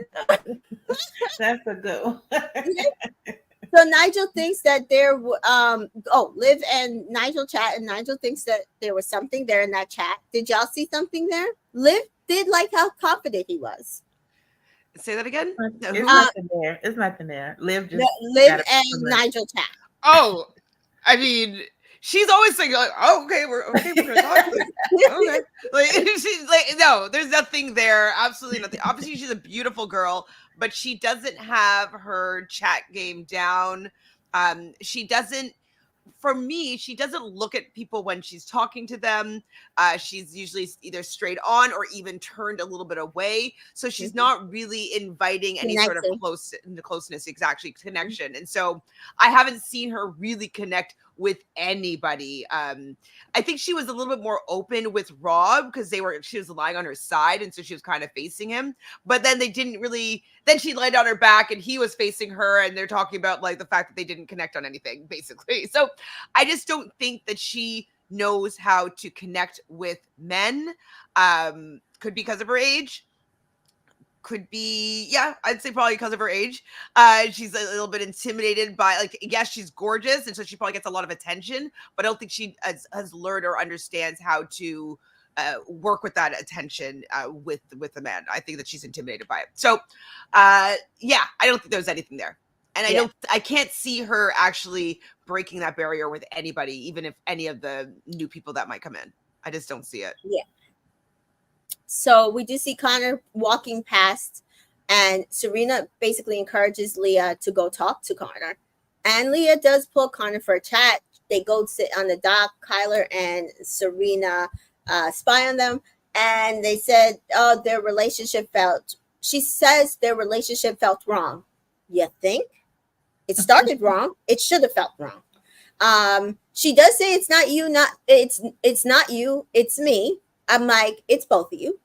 Connor says, well, that's a cop out. She won't say I'm sorry. She knows that she's the one that messed up. And Connor does say to her, well, you weren't honest. I thought we had something good. I said that was your first problem. You thought you guys had something good because you steamrolled on her in her most vulnerable position and then treated Janae like shit in the process. Leah says, I was honest until today. You're too good for me. Connor says, I felt stupid. You weren't being honest with me. And Leah says, like, he's like, I'm sorry, for everything that happened anyway. And Leah's like, nothing to apologize. I'm the problem. They hug. I'm like, please get him out of my villa. I'm tired of seeing him. I'm over him.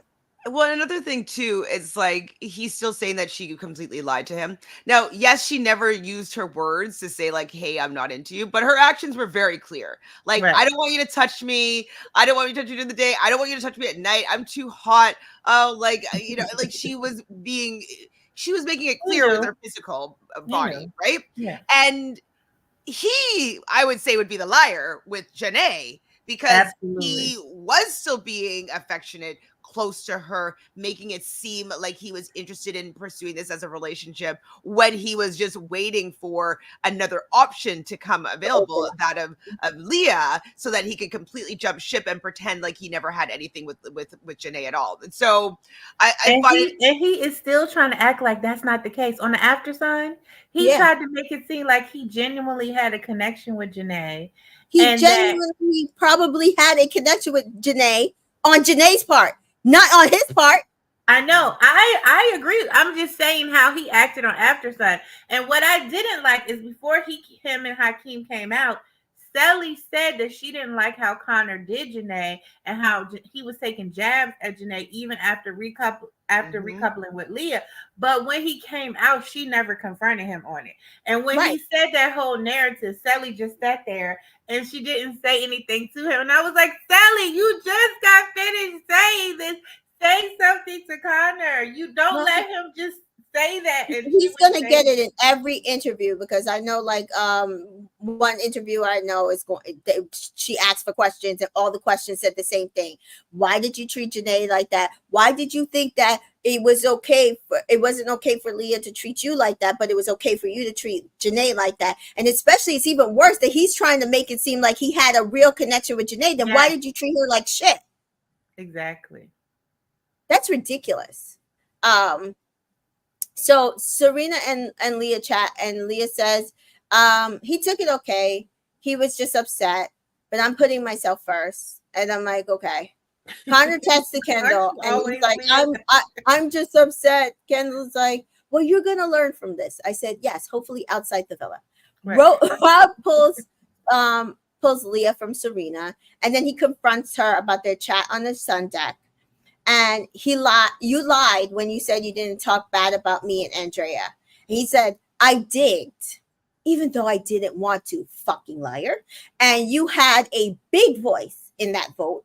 Leah says, based on who? And he says, I won't name names. And Leah says, well, Liv was there and Kyler was saying, shit. So she calls Liv over. First mistake. Mm-hmm. Well, I really think, because people are like, oh, she called her over to corroborate her story and lie for her. I really think that Leah's like, called her over to corroborate her story and lie for her. She called her over to support her. What she should not have done, what she should have done is walked away from the Rob conversation as a whole. Yeah, 100%. That was her first mistake. because I was saying in mind that Rob already got to them, and so they're on Rob's side already, which she doesn't Yes. know. Right. And Rob said, or they said that they're not going to say anything. So Leah is coming into this conversation not armed with all the correct information, and also not understanding that she's been turned on, like that Liv is not on her side anymore, that she thinks that she's the enemy. And so I felt bad that Leah walked into this trap, basically, and she was hoping that her friend was going to be like, no, this is what happened, this and this, and then it all became around the word backseat was now misconstrued, and now it's now the narrative is Leah's a liar and wanted me to come lie for her. Yeah. When that wasn't the case at all. And she's No. just like, and then she's just started like defending, like, well, and she started fumbling. She's getting frazzled. She's saying the wrong things. She's maybe mistruths and like she's just trying to protect herself because these people are coming at her with all this energy, and she's reacting. People flub their lines when they get frazzled, and so I'm still fine with how Leah handled it. I don't think that her is a lying, manipulative, delusional person. Like, I think that she. I mean, I think that, but I don't feel like that. I feel like Rob is worse. Lily says, I believe that Leah has selective memory. I also agree with this. I do feel like she does things. She impulsively does things and does not pay attention to what she's doing, and does not remember every single thing that she does, as she tries to maneuver and get around. And then this is what we get, because I do feel like a lot of the stuff they said she did, yes, I do think that was her with the. I'm not talking about the Andrea vote. I don't give a fuck about the Andrea vote. I'm talking about the Rob conversations and the conversations with everybody sitting there trying to get the little crumbs of evidence against her. Right? She did realize that she was going to be the person that everybody was going to blame for this. And I do feel like she did not want that to be a thing that stopped her from potentially getting back with Rob if possible. And so she tried to lay the groundwork that her and Rob could be cool, because she was not being malicious sending Andrea home. And she never talked bad about. And see, this is the thing. They keep saying that she said she didn't talk bad about Rob. She clearly said multiple times she talked bad about Rob. She said it to the group. She's like, I mean, behind their back, yeah, but like I never talked badly to each of them to try to like pin them against each other, which I agree. And Andrea says that's false. After son, Andrea says that's false, because she said she talked about Rob like a dog in the makeup room. She would talk about him like a dog in the makeup room, and Andrea was there. So she was like, you're basically talking about him to me. Okay. I'm sitting here and you're talking about him. So you're talking about him to me. You're talking about him to the whole group, but that includes me. So she felt like Leah was lying about that too. So okay, I can understand that then, because I couldn't understand, because I was like, she wasn't going like to Andrea and said, but if you're saying it like that, actually, that does make sense. That does make a lot more sense. Why they're saying like she did chat shit about Rob to Andrea, because I was like, not as far as we ever saw. We didn't see that. We still didn't see that.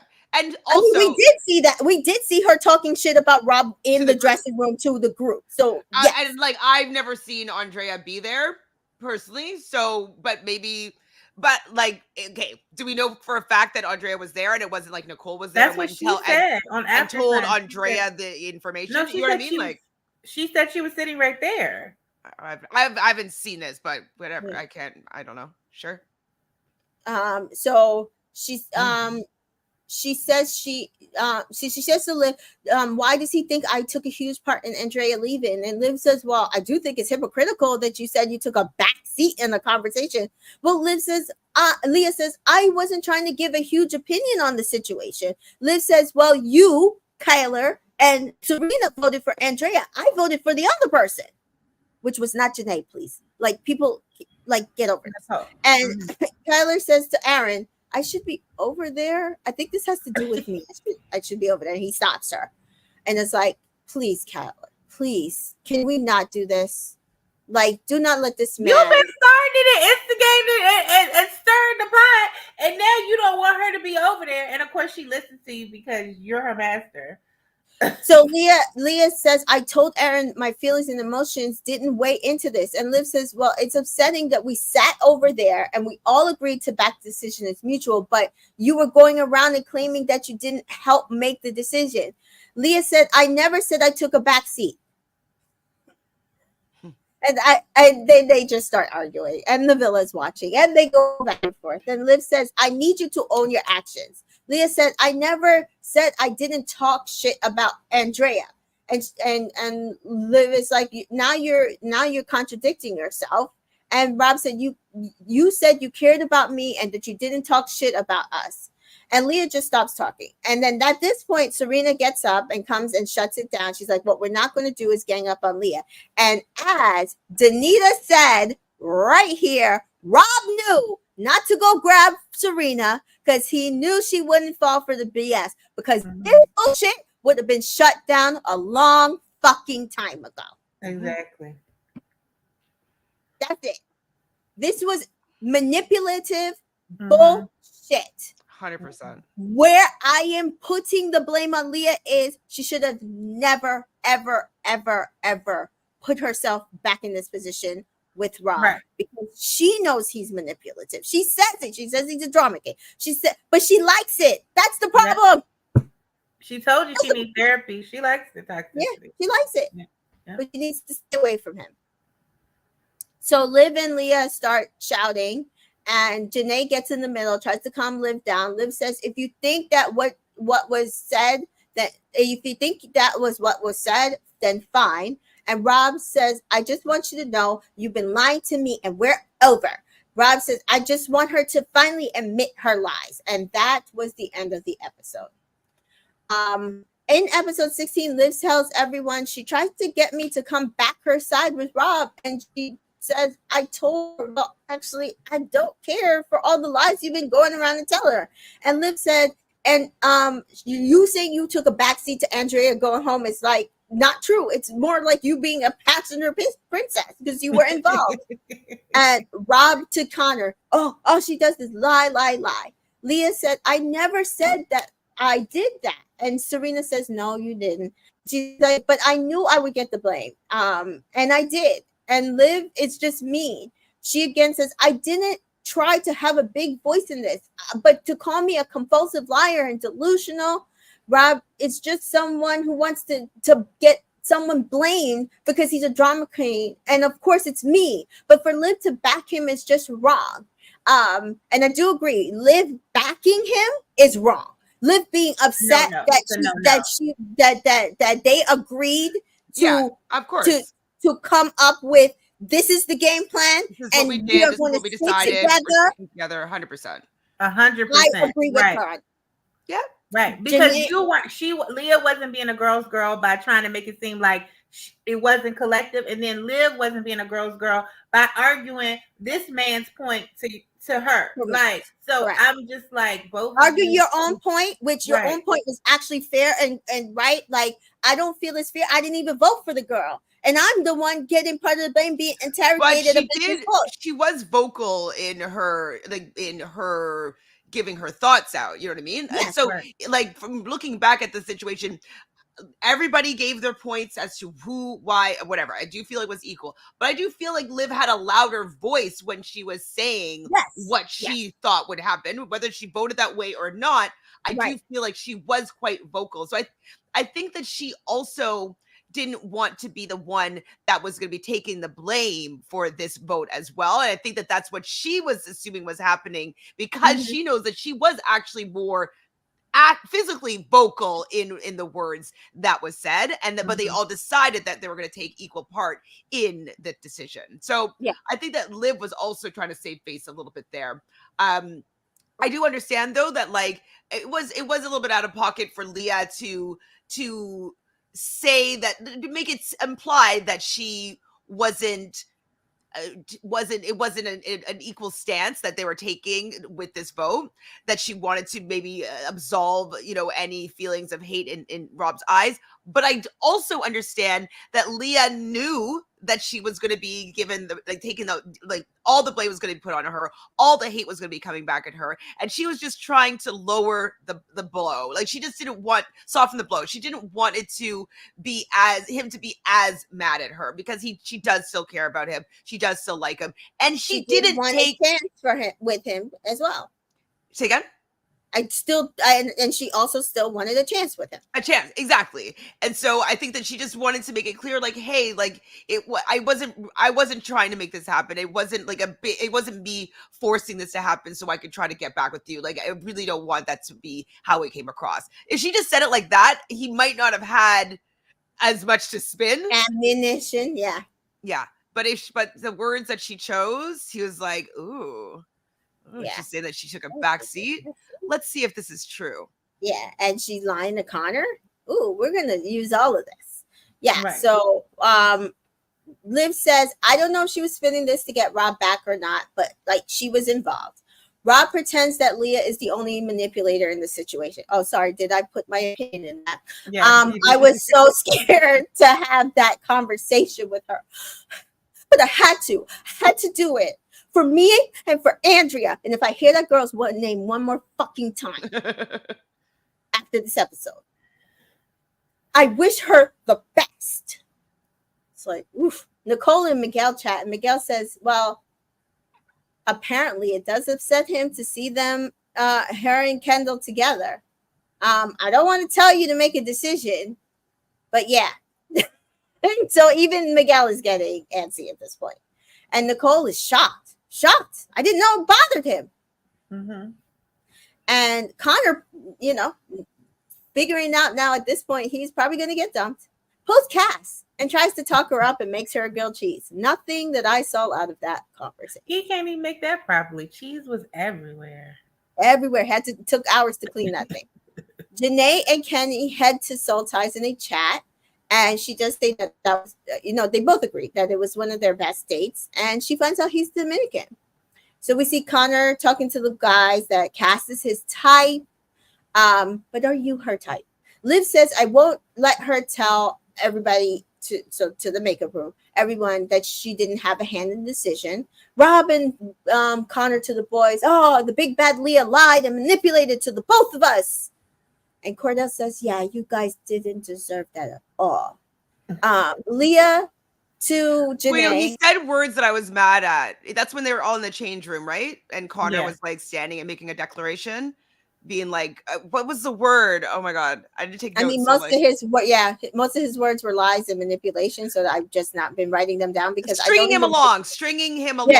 Yeah. And so then Cordell was saying like, yeah, like lying, that it's terrible that Leah was lying to both of you and stringing you both along. And I'm like, maybe stringing Connor along, maybe I could take that. But she did not string Rob along at all. And Rob is the person that actually ended this whole relationship.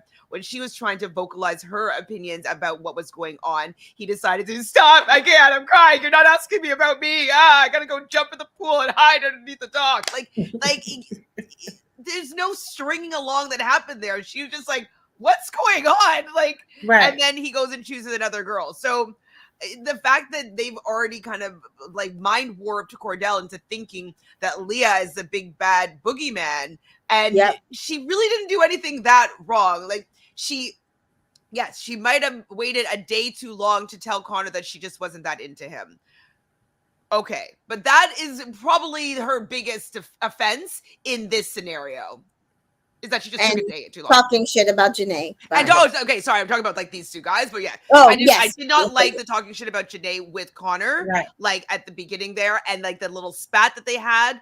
Like I do think that Janae kind of brought it up because she kind of said a little snide remark, and Leah got defensive and like barked back, and so like I didn't like that interaction either. But if we're talking about these two men, it was a very minimal offense that she had with the two guys there. That like all these men are like, Leah's a liar. Let's get her out.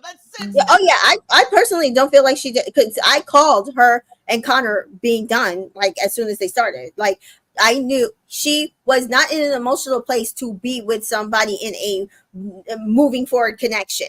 And so for you to be like, oh, like I understand you and Rob went through whatever you went through, but I'm here for you, and we're, I think we could be great, and we're friends. We're starting this off on a friend basis. You were not a friend to her. You used and manipulated her to get what you want, which was her. That's gross. Mm-hmm. People that do that in real life, we know people that have had that done. You're in a bad place and some man comes and takes advantage, or woman, of you being in like one of the worst places of your life. It's not cool. No. And that's what he did to her. So no, I don't give a damn what she did to either one of these guys. Right. Which is quite minimal in general. Like, she's just like, oh. But Leah says, how can I get in bed with Connor? Janae says, you don't have to sleep there. You can sleep in my bed, or we can sleep in Soul Ties. And so Janae and Leah do sleep in Soul Ties. Janae is such a good friend. Such a good friend. So sweet. Such a good friend. Like, she's like, she's not going to let her sleep out there by herself, and like so I like the solidarity. Like, I know that the trio has had some issues, and like I think it's also growing pains with friends. In your 20s, guys come between friends all the time, and so like I just remember so many times I'm like, that fucking bitch, like she's supposed to be my best friend and she fucked the guy. Like, what? Like, it's I know we're giving. I need to give them some leniency in how they're dealing with these men, because they aren't mature. They are still understanding and learning that, like, I'm a woman and I can kind of get any guy that I want using my body. Like, they're just kind of learning that, you know what I mean? Right. And so I can forgive all this kind of the fighting and the friction that's happening with over these men, because they are really young and they're learning to navigate they're in this setting and in the setting 100%. So I didn't like obviously some of these things that happened, the whole eggs thing, like all that was like, it just was all kind of messy, but I'm happy that they're able to put that aside and come together, that their friendship is stronger than all these shitty men. And it was so good because Janae and Serena were on After Sun, and they had matching shirts. And I was like, did you all wear those matching shirts for me? And Serena was like, And Janae was like, yes, we did. And then Serena was like, yes, we did. We did it for you. And then they were asking about the egg situation. And Serena was like, it was the point. And then Janae was like, let me just ask y'all, what would you do with the eggs? And Amara was like, I would have given him the eggs. I would have given him the eggs. Who said that? Huh? Mara.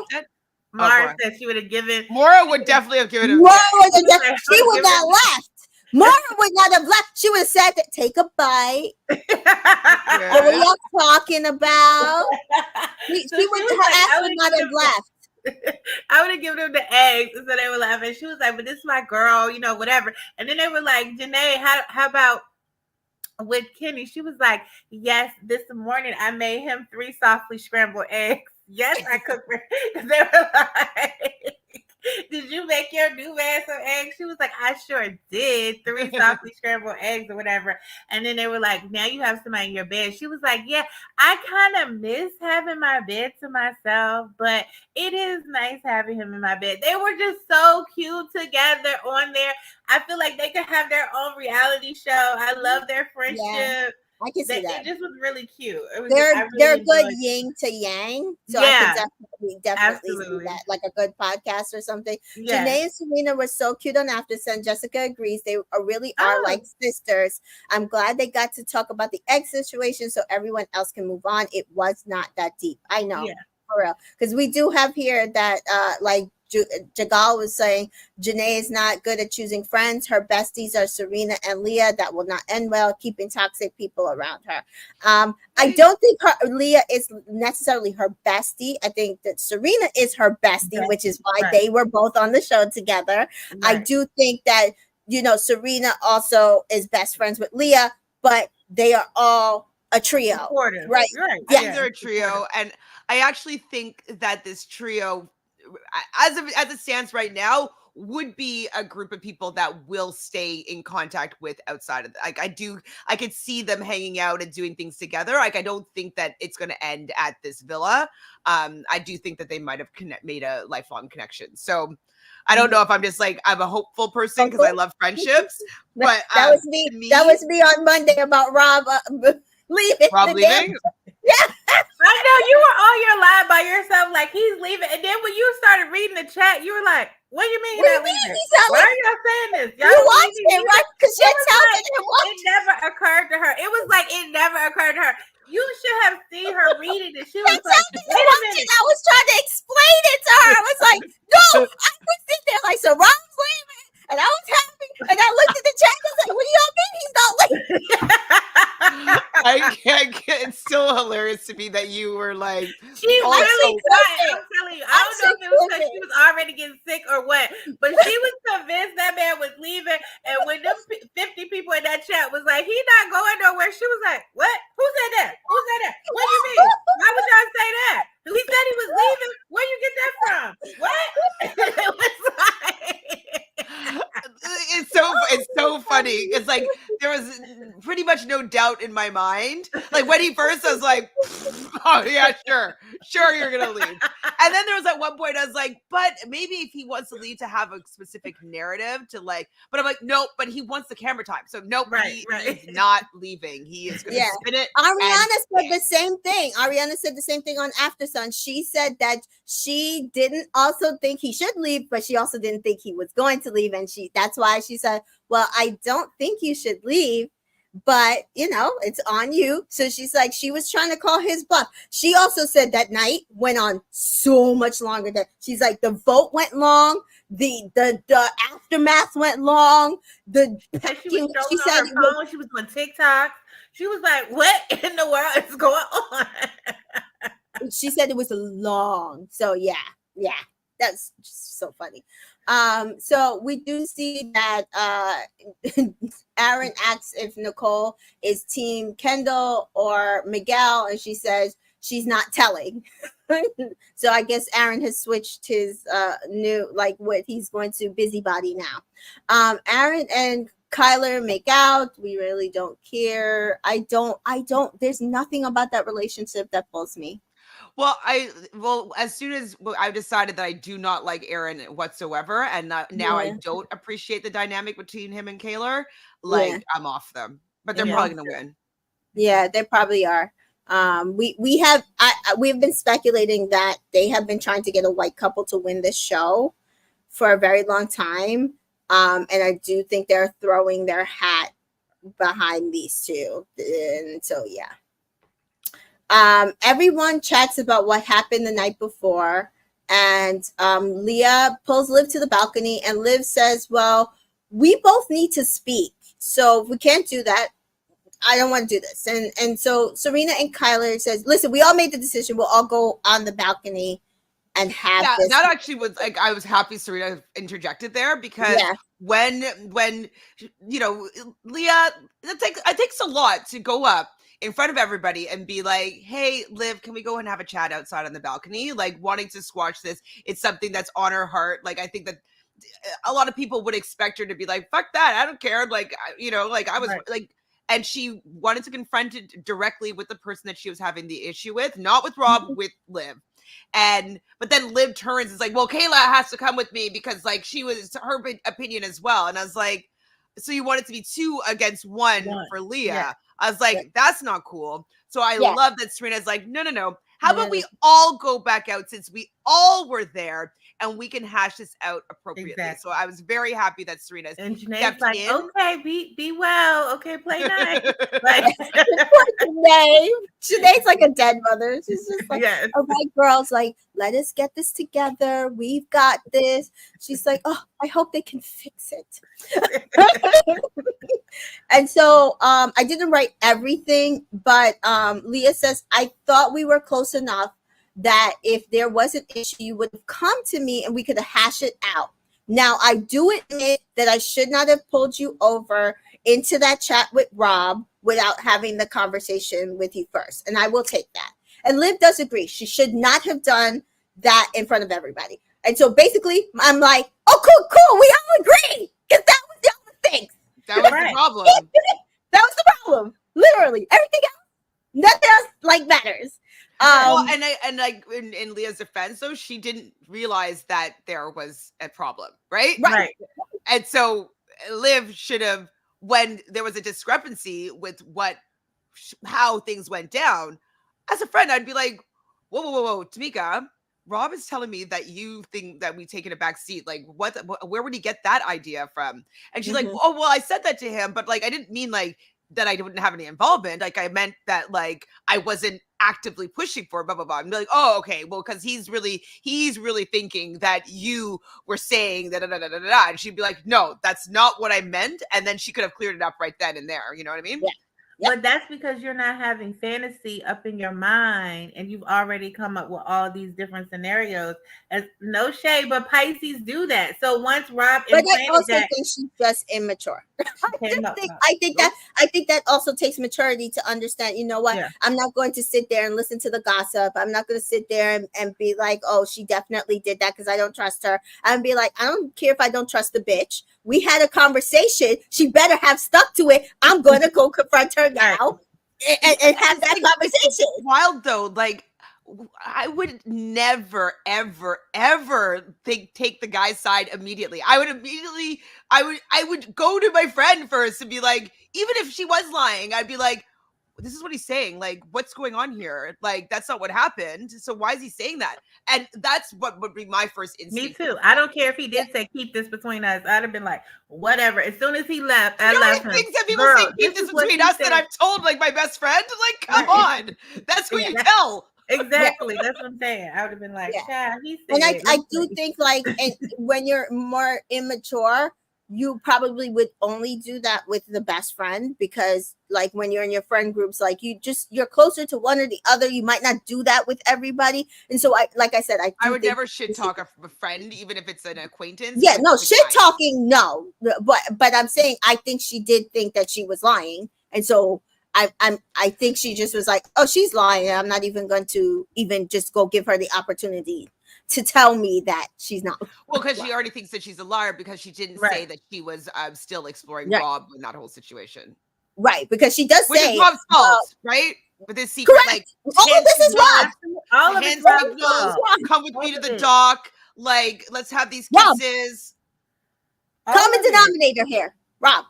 Liv does though agree that she should Liv does admit that she does stand by what she said, and Serena said that she thinks she's a delusional liar and what was it? It was like a liar and a delusional person. She's a like compulsive liar and a compulsive liar. She's like, I maybe should not have said delusional. She was like, but you think he's a compulsive liar. Because you know the Virgo in us has to be very literal. Okay, so you X that part out. But you're saying that she's a compulsive liar.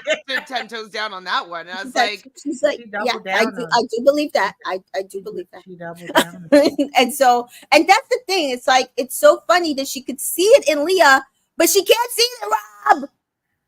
Like even Danita saying here, Liv was so quick to believe Rob because she's still a bit mad at Leah. 100%. But also, why can't you recognize? Like you said Rob did all these things to you, but you can't recognize that he's also a manipulator. Like, hello, Liv. Exactly. But it's always easier to be mad at the girl, right? Always. Also too misogyny. We do see Rob and Aaron under the balcony, ear hustling from the kitchen. And Leah does admit that she shouldn't have said backseat.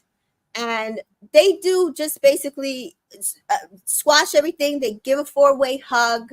I do think it was a productive conversation. I think they did the right thing. Because they basically like, we're not letting these boys get in the middle of our bullshit. Next time this is what we do. We shouldn't have did it that way. This is what we do the next time, which is proper.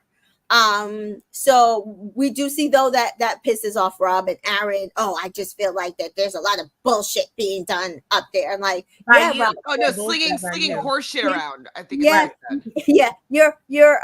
your plan to get the girls to never talk to Leah again didn't work. You might have gotten her and Connor not together, but that's just gonna get Connor dumped. Oh, you poor baby. You poor thing.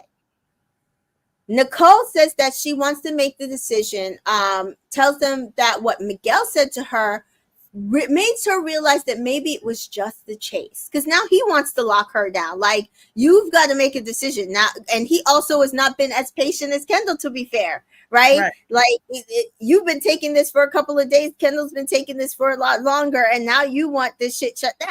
So she feels like maybe it was the chase. Maybe it was the chase.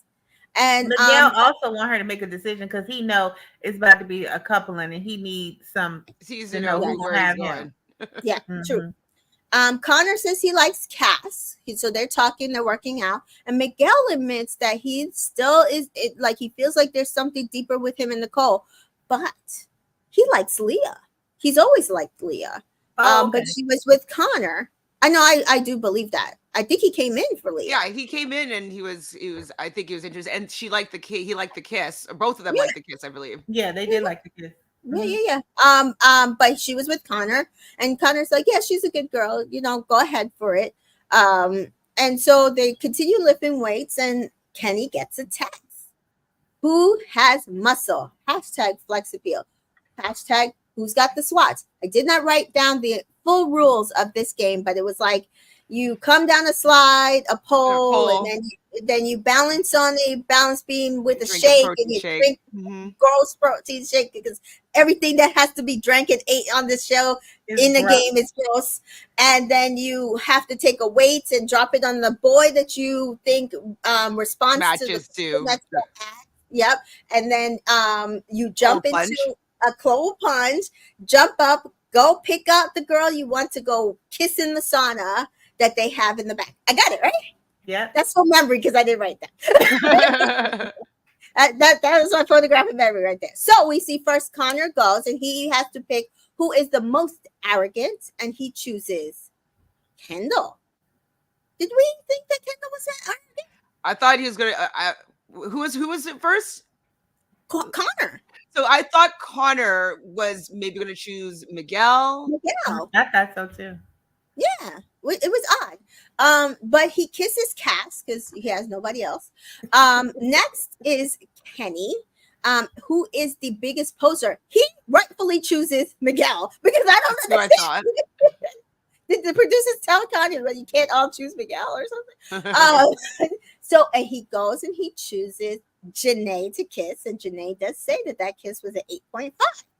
So Kenny says he likes booty. He grabbed that thing. He calls it the bunda, and I was like wondering, like, if he has some African friends, or because he's Dominican. Also Brazilian, I think. Also, Brazilian uses that word for ass, and UK.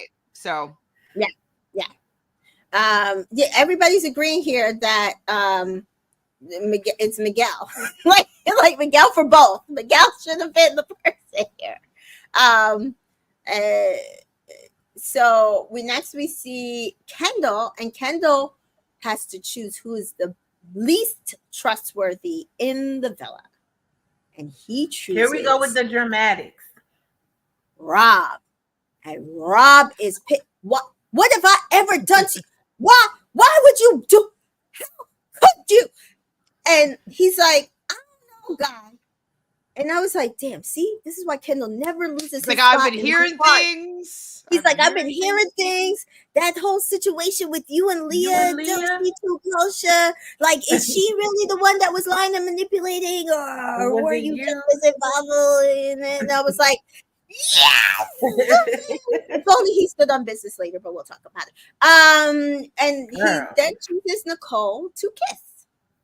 Nigel, which boy has no game? He chooses Connor and Fair. And he kisses Liv, and she is shocked, but she said, she was like, okay, and they go and kiss. Miguel, who's only here for clout, and he chooses Kenny because Kenny chose him. Kenny chose him. And he chooses Nicole to kiss in this, and she says after that kiss, yeah, I want Kendall. Kendall's kiss was better. Okay. Aaron goes, and he has which boy would go for your girl if you ever left the villa. And he chooses Kenny because he's like, he doesn't know him and he's new. And I was like, it would literally be Rob. But Rob. okay. Thank you. Right. No, but he's convinced that Rob is in the throuple. Like he wouldn't. Rob would be the Black Widow. I'm sorry. And so then chooses Kyler and they kiss and she's like, oh, kiss me like that all the time. I said, see, that's what I'm saying to you. Because when y'all are just doing stuff, y'all are just doing stuff and no, nothing in there.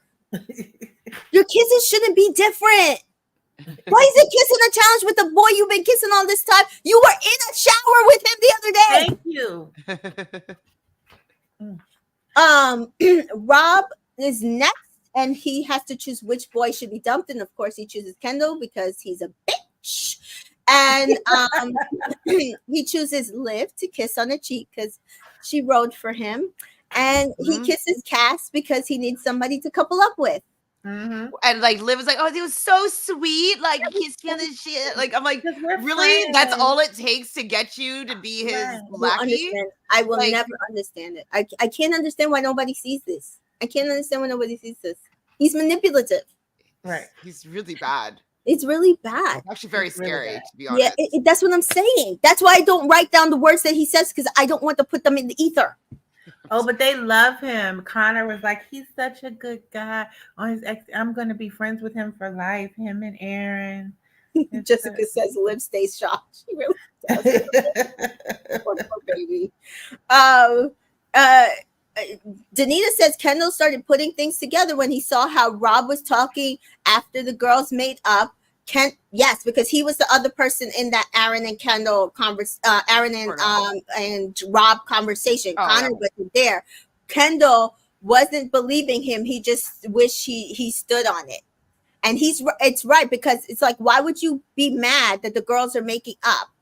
Why would you be mad that they're fixing shit when nobody wants problems in this villa? Neither one of you want Leah, which is fine. Y'all don't have to choose her. But why is it not okay for the girls to get their shit together and figure it out? Unless you were trying to put a fire between them and make them hate her. Right. I wish he'd stand on business on that though. But he doesn't. He got like, instead he apologized. Yeah. Cordell goes next, and he does a whole magic mic down the I said I couldn't watch him thrust, so I was like this when he was thrusting, but the rest is pretty impressive. Yeah, it was impressive, like what he was doing on the I was like, damn, this kid don't win the game. Like Rita was like, okay, I see you, boo. He's the best dancer in the villa. Yes. He's like, after me, of course. and he's like, I might have been a stripper in a former life. So he gets who's his biggest threat. He's like, well, I don't got no threats because he don't. But you have to just remind you that when he was doing the shake and then it like went down the wrong side, he's like, yes. and when he jumped into the cold plunge, and he had to get himself together. He was like, That is the difference I have for me with Cordell and Kendall is he will fully admit that he was a clown, a whole ass. But I think it's like when he was doing the dancing, right? Serena was like, "Oh, that's my man. He the best dancer." But then the drink and the coke, it's like you went from trying to be sexy to now I don't even want to. Yeah, that would be me. Now I don't want to. But I think the kids brought it back. So yes, who's his biggest star? He chooses Nigel because he took my girl on a date, and then he takes Serena. And their kisses are always so good. They're always solid. I don't know. Like I like them. Somebody did a slowed down cut of their kisses from the kissing challenge. It just like oof, get a room. Like I was like, ooh, we shouldn't be watching. Oh yeah, they were. I like neck kisses though. Everything, yeah. I like neck kisses though, so that's part of my problem. So next we see Nicole is telling the girls. After that, yeah, I'm leaning towards Kendall. I'm not 100%, but his kiss was just. I'm like, girl, you don't want to be with Miguel now that he tried to shut you down. You wanted the fun. You want your stable man back, like, because you know that he will not leave you. Miguel will. Please, can we be honest? Can we be honest? And they're all like, that's good though. And Cass was like, oh, the kiss with Rob was hot. And Kyler's like, oh yeah, I need somebody to clip that and send it to me on SMS. I know the way she said SMS. I was like, it was not that hot. I'm sorry. Oh wait, did she say? Jessica says Janae cracked me up saying that Serena and Cordell's kiss was so black. I love seeing these moments we never get to see. That's true. I didn't know that she said that because it was kind of very well. That's what I'm saying. The kisses just they work for me, but I think that's because their kisses are what I like in kissing, which just makes sense. So Liv said she liked her kiss with Nigel. She was shocked that he picked her, and but she didn't feel a spark. And she's like, I don't know what to do. And everybody's like, well, you have one conversation and one kiss. Like, here you've got to keep going at it. And so, you'll figure it out. And then Liv gets up. She walks past the boys. And there's a bunch of them. And they're just like sexualizing what she's wearing, including Rob and Connor. And I just was so grossed out. Again, the way men talk about women when they can't hear, when they're out of earshot, when they're not in the room, says a lot about how they view women. Right. And I think this is the case with Rob and Connor and Miguel. I also believe from this moment is that Rob's particularly is sexually attracted to blondes. And I do think that he had a connection of some sort with Leah. Mm-hmm. And then he was really sexually attracted to Andrea. Mm-hmm. We talked already about the fact that he's always talking about his boner, and that he tells Leah that he didn't have the sexual connection with her. I think that all these theatrics is because he didn't want the narrative to be about him being horny for blonde people. He wanted him to still be like the good guy, and that he was a good relationship, and he wasn't just horny and wanting to bang the blonde chick. Because we see now that he's talking about how hot Liv is. He was open to enough to Liz for her to pick him.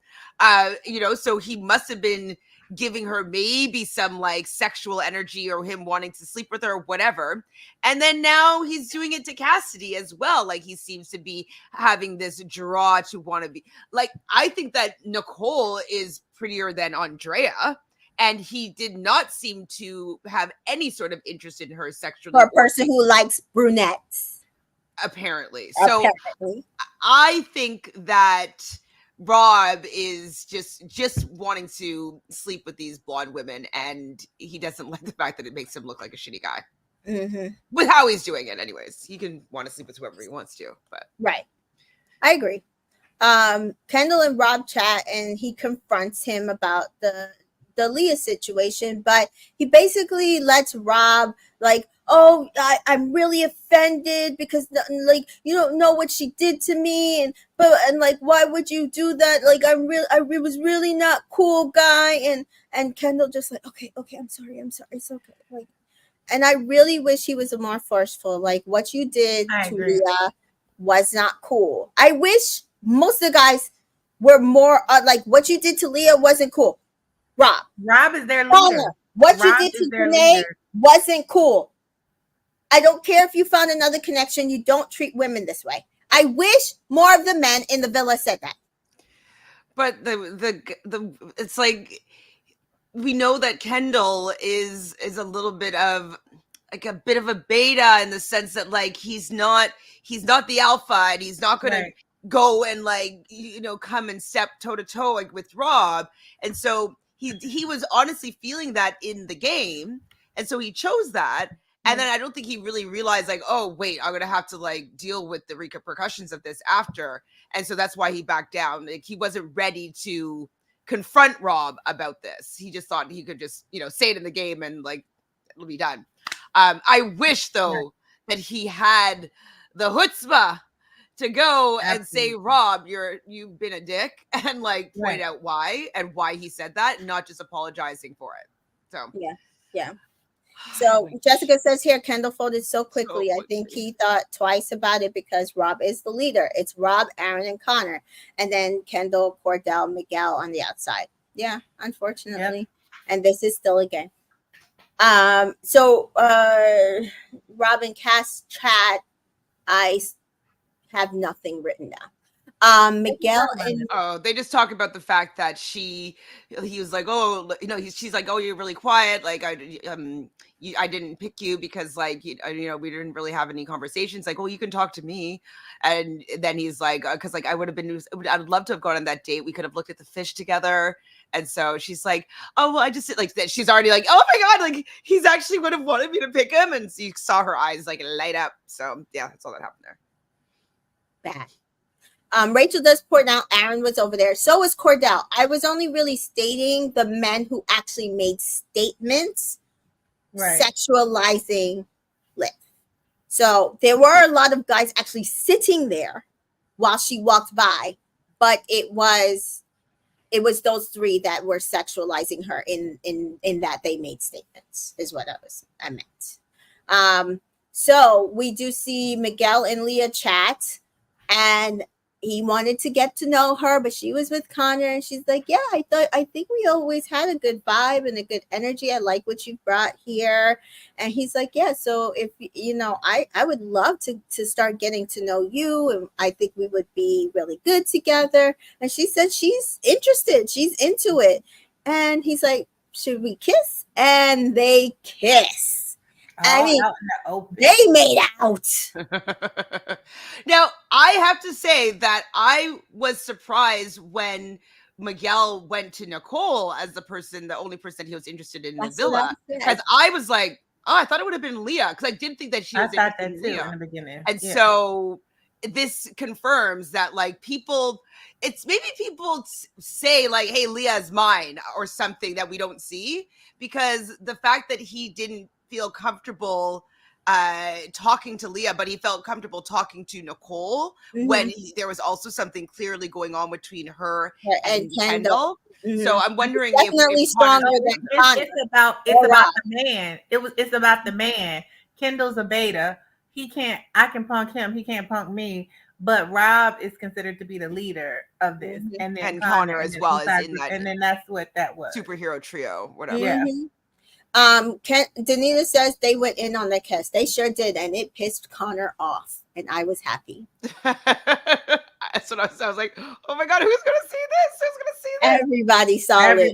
Everybody saw it, and Connor was like, she just lied to me.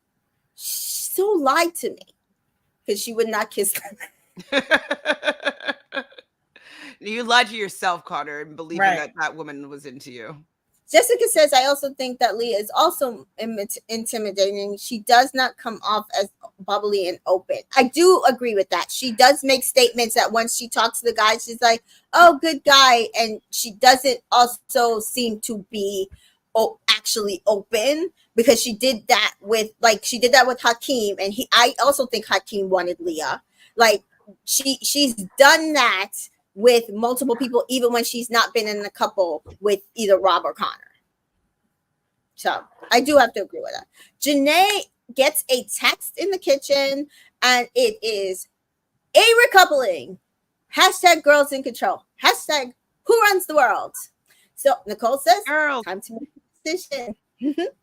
And Connor is nervous. As Cass is unsure. She's like, I don't know. I got 2 or 3 people. I just got to choose from. I'm like, you choose Rob, please. Can we not like producers? The producers are like, choose Rob because Rob is not going home. Connor is going home. Yeah, this Rob. Yeah. Please don't play in our face. I said this. I said to Miss Teacher yesterday. One of my friends put a poll on Twitter, and it was like, "Who do you want to go home?" And I was like, "Oh no, I said this to you, Chantel, in our show." And I was like, "I said it's Connor because I know Rob is not going home."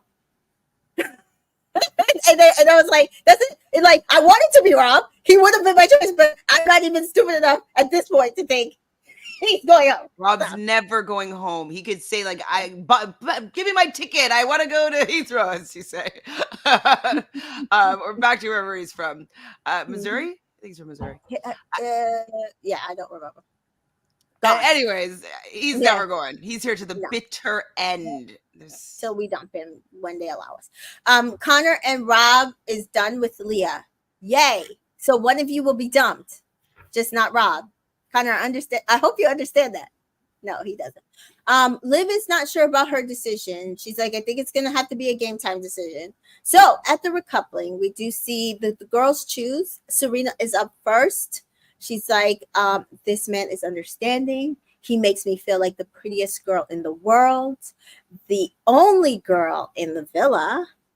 And so she chooses Cordell. I loved her speech. I do feel like her speech was beautiful in that I do think it is what Cordell needed to hear, that she does appreciate what he has done for her to this point. Yeah. And then they kiss, which was cute. Next up was Kyler, and her speech was all over the place. Something about him taking care of her mother. I just, I'm like, you never even heard them talk about her mama. Where'd that come from? Why yeah, you take care of your mama? Like I feel like her speeches are always so just like generic, like you could say about anybody. Like I don't ever. It's he's my best friend in the villa. Okay, like what about? Like I just don't have a gauge on their freaking relationship, and they're gonna make them win, and it's gonna piss me off. I know. Even on the when she sits on the after sun, they showed a scene of her waxing him, and even that was whack. It's just whack. It's just whack. Well, when she sits down, she's like, was that good? Was that good enough for you? Whatever. And so I think that she was trying to say the things that's going to make him happy, because we're kind of learning that he's a little bit controlling, which wouldn't be what I pegged him for when he first came on the show. But it seems like he's a controlling partner. Yeah.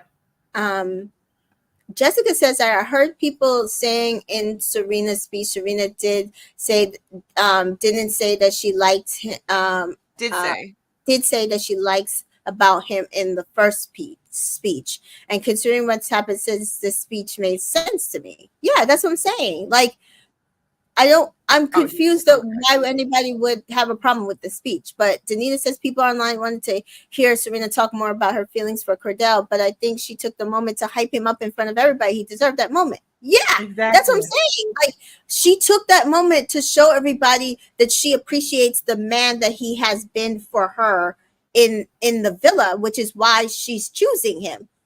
It was a good speech. But this is why I said yesterday, Serena cannot win for losing. She can't. There's nothing she's going to be able to do going forward. She will never win. She will never win with these people. Never. And this is if she acted like Leah, they would hang her from the ceiling. Like they would talk about her like a dog. Yes. And Mary says, I'm tired of the think pieces on Serena. Yeah, I'm going to actually, we'll talk about that. I'm going to come up off of Twitter for Casa Mar yesterday, just even with the cast list that came out. All the think pieces that were on there for Serena and Cordell already, and then the After Sun piece. I can't. I was excited for 2 classes. I can't do this. I can't. Yeah, everybody on After Sun, free my what's his name? The one that slept with, what's his name? The one that slept with the girl last season. What's his name? Leo. It's escaping me. Leo. Yes, he was on After Sun. Yes, Leo. He's like, free my boy Cordell, and Sally's like, I feel so bad. And then the girls from Casa came up there, and they're all like, oh, Cordell is the king. He deserves Cordell. And so I'm like, all of these girls are trying to act like they're going after Cordell to No, they are going after it. We're going to talk about it. So Cass chooses Rob. Says she's just going with her best connection, or who the producer told her to pick. Nicole chooses Kendall, says that he's been patient with her. Something else I can't remember everything from her speech. Liv cries because she's looking and she's like doesn't want to send anybody home and knows that it's probably going to come down to Connor going home, but ultimately she does say she has to put herself first and choose an actual connection because she does have a potential one, so she chooses Nigel. I mean, And I'm happy that she chose Nigel. But why? What happened with her and Connor that like that wasn't an option? I was saying that like if Connor had like 3 conversations with Liv, she would have probably chosen him. So I that's think what it's I'm just saying. so wild. Like, He never put the effort in. why? Yeah. It's weird. He That's put what it I'm in saying. class. I don't It's know. the same kind of thing I was saying about Coy. Like if he had actually maybe had a conversation with Serena, like I really want to get to know you. I know I've had this thing going on with Janae, but I realized that it's actually you. I think that she would have chosen him, and Janae would have chosen Cordell to save him. I'm pretty sure that that's the way it would have went. That's the way the producers would have made it went. So this is on the person. If the person does not want to actually do what they should have done to stay in the villa, if they actually wanted to get to know somebody, that's on them. And I don't think he wanted to get to know Liv. So for Liv to be crying here, I was like, why are you It was crying? so dramatic. It was on my nerves. Just make your pick and sit down. Yeah. It was on my nerves. So Janae goes next and she makes a wonderful speech that includes, well, this is not It a wasn't a hard difficult decision. and she chooses Kenny. And she got her lick back. I'm so proud of her. I'm so happy for her. Last is Leah, and she's like, it's been nice having his energy around me. This is giving me anxiety. I just need to make the best choice for myself. So I'm choosing me, and I'm going to choose Miguel. And I think that was the right choice. Now I'm wondering, firstly, is Aaron going to be super pissed at Liv for like not choosing Connor? Question. Also, the producers, like, do they just want Leah to take the beatings for everything, making her have to make this decision, even though she's already broken it off with Connor? Like, just seeing her choose Miguel over Connor is just going to get, the pitchforks out to come for her. Yeah, hanging. they've decided she's going to be the villain. Yeah, they have decided she's going to be the villain. But one thing that I realized is when Aaron sat down, he kissed Connor and Rob on their cheeks before he went to kiss Kaylor. And I think that this is why he's so mad at Leah, because of Leah, he feels that both of his boys nearly left and one actually did leave the game. And so I think that she's so dangerous for his connections with these guys that's why he's so angry with her and wants her out and doesn't want to have anything to do with her, is because she thinks that if Leah wasn't in the villa, both of her guys probably still would be there and they wouldn't be threatening to leave. So I'm realizing that's likely why he's so mad at Leah. Right. And why is it that you like Serena said, oh, you want to go date so and so? Like, what Cordell was doing. It's like if I was Kayla, I would be like, that's who you want other than me. Like, why are you so pressed about them? Like, they're your friends, yes, but you going over to check on them or see about them or crying over them more than you do me. Like, it would be a problem for me. It would be a whole problem for me. Janae's speech with Chef Kiss, says Jessica. I agree. I do think that Rob is trying to find a way to find a girl in the villa that he can connect with, that's already in the villa, that he can maneuver to so that he can win this game. He knew it could not be Leah because that would be stupid. And he also has been trying to make her the villain from the beginning. So like that would make no sense. So I do think that he is now choosing to maybe roll with Liv. Like, oh, I didn't even like our connection was there. I just didn't see it. Distracted. Okay, so I do have to go soon. So can we quickly talk through the fact that they have a recoupling and then immediately have a dumping before we even see these couples interact together? Like the dumping is going to be on Sunday, but we're going to see these two couples together for the first time on Sunday, and they've already been voted for. So what are they voting for? The most compatible? We voted for Yeah, the most compatible couples. Yes, So who's going to be in the bottom? Liv I don't know. and Probably Nigel, I think. Liv and Nigel.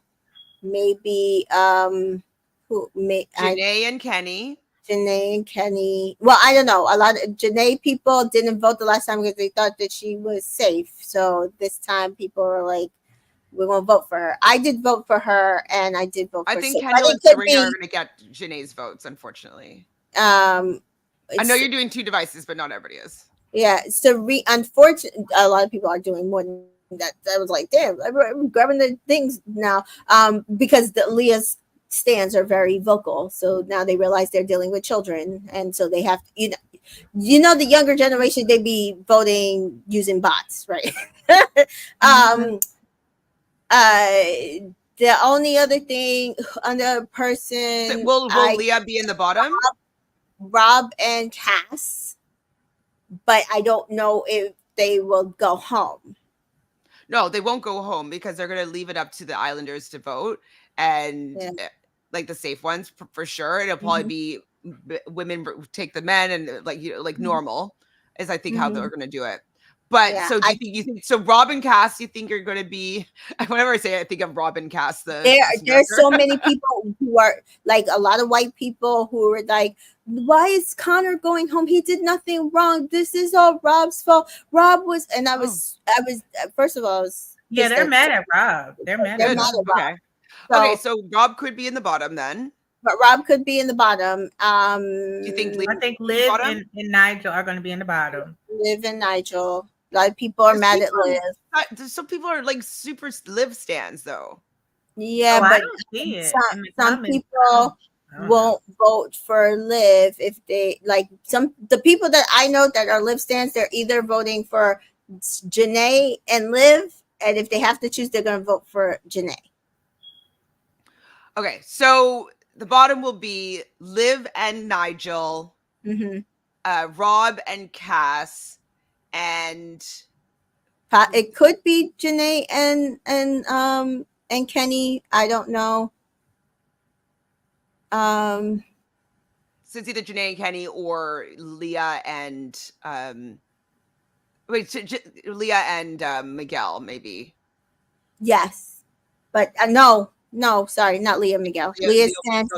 Okay. Leah, so what about Kendall and Nicole aren't on the? They're not. We think people. Kendall and Nicole. I can see that. They might. Nicole was Nicole I don't has see anybody stand for them though. I mean, it's Nicole not like people has talking not, bad about them, but I don't hear people talking great about them.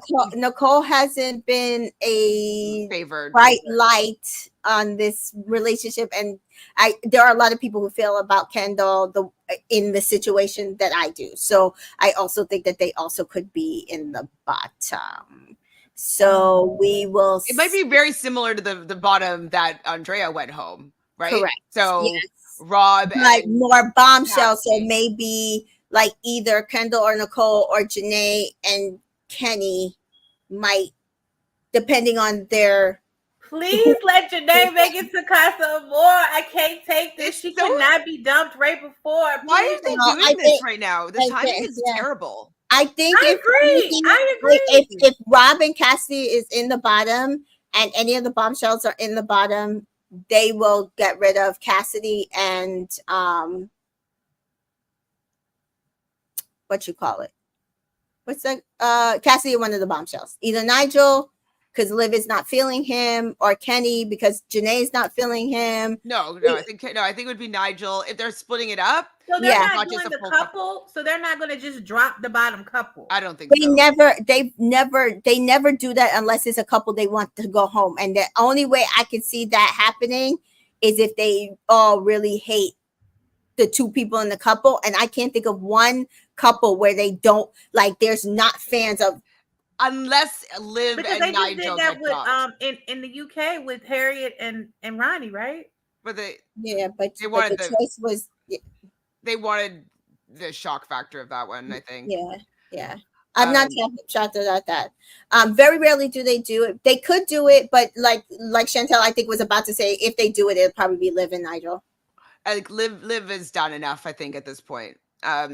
I think that she's served her purpose. And so I don't know if they would save Liv if she is in the bottom. Yeah. Like the two of them. I think that if Liv and Nigel in the bottom and they are the bottom, yes, Yeah. you will get the text saying the couple with the least amount of votes and therefore dumped.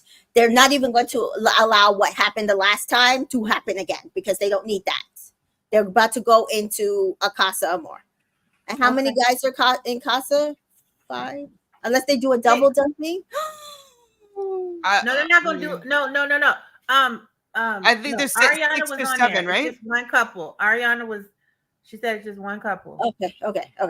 I do want to point out though, like what some people are saying here. The Casa girls and Casa boys were on After Sun last night, and all the Casa girls are saying they're going after Cordell. This is because, again, Cordell is a fan favorite. All these women are misogynistic because their viewpoint is that Serena's doing wrong because, oh, he's such a lover boy. Why doesn't she just fall for him? She should just stay with him. And she's black. Nobody else is going to want her. I've said this before. Serena is damned if she does and she damned if she doesn't. These girls, though, I'm sorry. I had this conversation with a bunch of people. They are doing too much. That Daya girl, does she pronounce her name? Rachel said that Daya girl is 27. She know damn well she's not going for a 22-year-old who she can't relate to, who isn't related to OBJ and a fan favorite. Basically, these women know that he is Odell Beckham Jr.'s brother, so they're going to go for him anyway, and also a fan favorite. They are going to go for Cordell. Of course, they're going to go for Cordell. That was never a thought in my mind that all of these women, regardless of their age, are going to go for Cordell. And the guys are going to insist that Cordell gets to know these girls. So we are going to have possibly 3 or 4 things happen. Cordell will go get to know these girls, bring one back. Serena get to know these boys, bring one back. They both bring somebody back. Cordell will go and get to know these boys, these girls, and get encouraged. He rejects it all, doesn't want nothing to do with any of these girls, brings nobody back. Serena brings somebody back. I think that might be what ends up happening because I think it would be overwhelming for Cordell to have all these women, and we know that he is ghosted like 1,000 women when he feels that they're not there for him, when they feel like they're there for his brother or like being adjacent to a celebrity, and so I could feel him being like close up and be in his shell and not allow someone to really connect with, and he'll come back solo.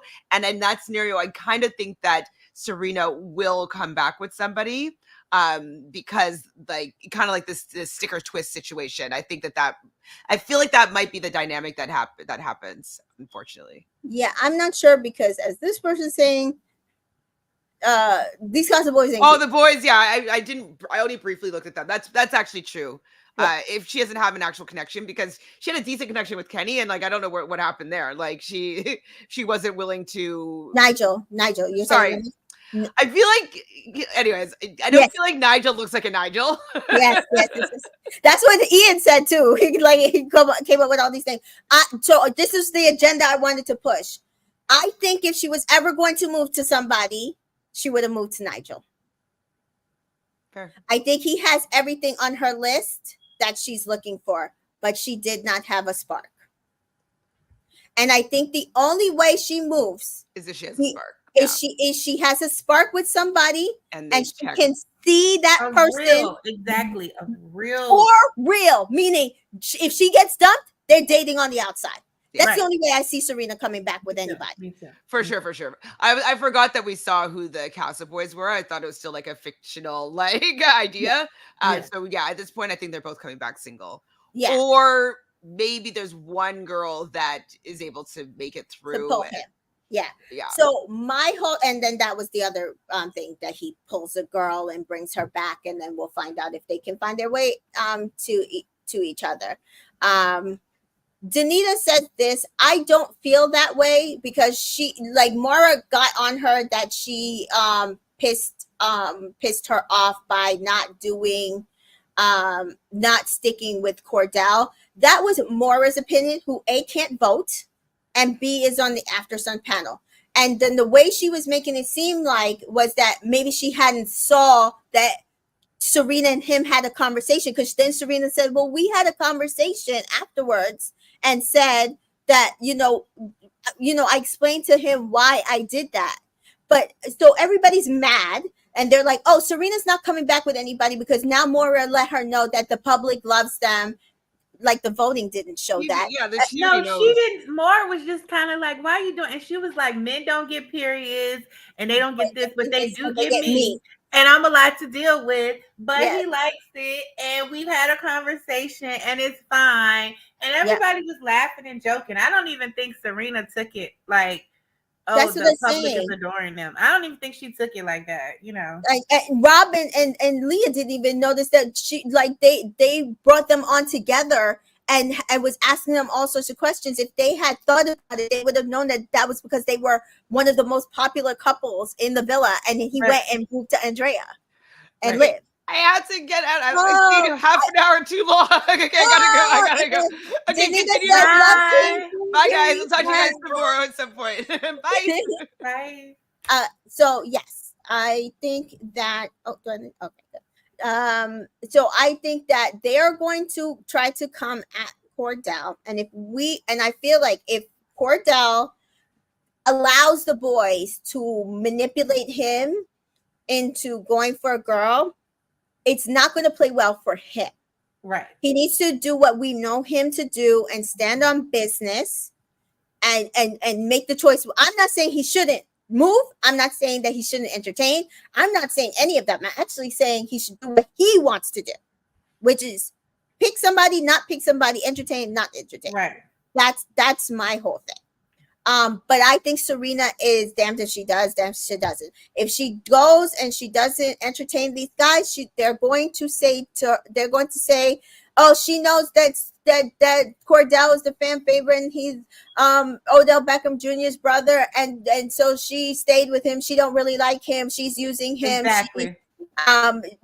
She's manipulating him. Whatever.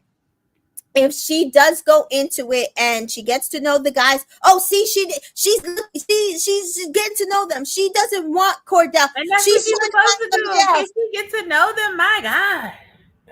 And what they're going to do is they're going to blame her anyway, even if she comes back single after getting to know the guys. Either they're going to say, oh, see, she got to know them, she just couldn't find somebody, or see, nobody wanted her, so that's why she came back to Cordell. That's what they're going to do. That's all they're going to do. She will not be able to win for losing. So I actually don't care what Serena does. I think I know what Serena is going to do, because based on the guys that were released and based on what I've seen of Serena, I've already told you guys. I don't think she's moving unless somebody is spectacular that she could see herself being dumped with and dating for a long time. That's it. I think the UK guys look better than these. Yeah, they did. Danita says, that's true, Mika. She probably didn't see it that way, and I forgot about Rob and Lee, and then Rob flipped. Yeah. So Danita says, I don't think Serena gives a crap that she doesn't. That's what I think Cordell likes about her. Oh yeah, you're saying that. And I think Cordell loves that she's being genuine with it. Doesn't say she could just roll with him if she wanted to, but the fact that she is just like, I don't care who your brother is. I'm either gonna like you for you, and we're gonna grow that, or we're gonna find a better connection, each of us, and grow that. I think that is what he loves about her. And the fact that that's what he, can get from her is why none of these other girls going hard like this on him, they're going to try to talk shit about her. They're going to make it nasty. And I hope that if he is the person that I think he is, he will entertain these people, but he will make his own decision at the end of the day. So that's all I can say. That's all we can say. But Jessica agrees with me that she might have to get off Twitter because I'm ready to get to the end of Casa. Yeah, Twitter was bad already yesterday, so I don't know about. I'm not up there enough. I'll stay off too then. Okay. Jen Nicole, solidarity with y'all. Jen Nicole says that Rob is Tom Sandoval Ariana clocked him for a reason. I'm telling you, she did it. Ariana loves Janae too. She loves Janae. Zanita points out that I'm being like, I get being sad your friend is leaving, but being the one to cause the domino effect, but live, be fucking for real. It was just Connor. Twitter's just got think pieces like, oh, he's gonna go for this girl, and they're choosing all these light brights when the man has said his type of person is Meg Thee Stallion first, Beyonce, and Janae Aiko. Like, hello, the man likes black women, right? Or black presenting women. I don't know what to tell people, but whatever. They're gonna all go for him. It's fine. That's their job, but I think they're gonna end up looking very, very stupid. Some of them, anyway. He might bring one back. I'm not saying he's not going to. Danita points out a Tasha and Andrew situation all over again with the girl coming in and dragging Serena. Yep. Danita also says stay off Reddit. It's rough over there for Serena. I haven't been on Reddit. So I was just talking to another content creator, and she was like, "Oh, I always see your press releases on Reddit." I said, "Oh, they post them on Reddit." I didn't know that because I don't go on Reddit. I stopped going on Reddit because I hate Bachelor Nation Reddit. I hate Love Island Reddit. I hate Big Brother Reddit. They're all racist. It's all bullshit. I don't go in there anymore. So apparently my content makes its way over there. Hi Reddit, if y'all post this, but I don't. That's good that it gets over there though. I don't go on Reddit. I never go on Reddit. Yeah. And Serena says this on After Sun. My man likes some chocolate. That's what I'm saying. That's the point. He's the only one that actually likes dark-skinned women. So I think a couple of them are going to get their heart broken there. And Rachel said, yeah, Reddit is so nasty. But yeah, so they're just already got the think pieces started on Io and Mimi and Serena and Cordell. And I get it. They're both the show. Mimi is fan favorite, but I am already over it. Do they have think pieces on the white couples as well? Why would they? So they don't have think pieces on Nicole and Kieran and so it's just Io and Mimi. They don't have think pieces on Nicole and Kieran. Are you serious? Oh my! Even a little bit on Uma and Will. What? And so they don't have no think pieces on Leah and Rob and on this thing. Oh, I mean them, yes, Leah and Rob, but it's like Team Leah, Team Rob, and then wherever you fall in between. But yeah, it's yeah. KB says Cordell might not decouple. He's giving loyal. Serena would have to stab him for him to consider leaving her, and him leaving her. In my opinion, that's what I'm saying. Like, I think the girls are gonna try to say that she did this and she did that, but I think unless. Like, he knows she did not kiss anybody, and that would be the stab in the back. So they would, and they don't realize that. Like, he's okay if she explored the connection, unless she was like, and even like he would have to literally lie and say that she was talking shit about him behind his back. And even then, I think he would be like, "Oh, really? Okay." I would have to ask her first. Right. I think he's very discerning. I do. Natasha says on After Sun, Ariana was saying how the whole vote thing went on forever and she in trouble kept running. Yeah. I said this earlier. She said she was so mad, but she's not able to speak and voice her opinion. But she was like, when Aaron yelled at the girl, she was very upset, and she was just like, she had to walk away. She was making videos, TikTok videos, something she said she was doing, trying to pass the time. But she was like, and that was just in them deliberating. It took long. The whole thing took long. The packing took long. She was like, it was just long. Yeah. Rachel says they had think pieces on Leah and Rob, and they're only starting new think pieces on Kayla and Aaron. Oh, good. Yay. Let's start that agenda. I love that. And Danita says TikTok is starting to post about Aaron being controlling. So those think pieces of them were starting to come out. Yeah, because I have a feeling Kayla's gonna go buck wild in Casa, being away from that man. Yeah, she is, because she's horny anyway, and she's sick of him. Yep, I think she is. So KB says, I don't think he'd leave her off a girl's hearsay. He would need to see pictures. Yep, I agree. That's what I'm saying. I hope they don't try to manipulate him and send him texts with pictures that, like how they did with the girls last year. You know how they sent? Yeah, but they sent them true stuff. Yeah, but they would send clips of conversations. They'd send them video of conversations and of them kissing and almost sleeping with women because they were. No, but the couple that won, remember they sent her that clip and it made her seem like he was getting with his ex, but he didn't want his ex. He was waiting for her. The couple that won that was going to be at the pop-up. A different type of person. She's like, what does it mean to me?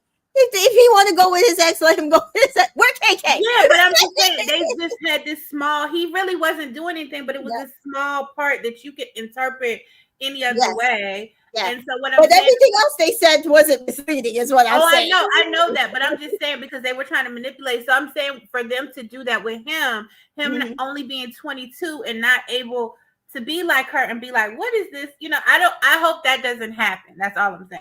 Right. It's probably going to happen. If they don't, the only reason if things aren't moving, that's why they do those things. Like that's why they send postcards. Like what's it call it? Who's this? Kay's saying like Teddy and Faye. They sent the postcard and Teddy didn't do anything, and she went and recoupled. And Natasha's saying, yeah, it was all out of context, but Leo had slept with some girl. Yeah. A Leo, yes, of course. But I'm just saying. Keenan was practically sleeping with another girl and doing stuff that he was doing with KK, and she still left with that man anyway.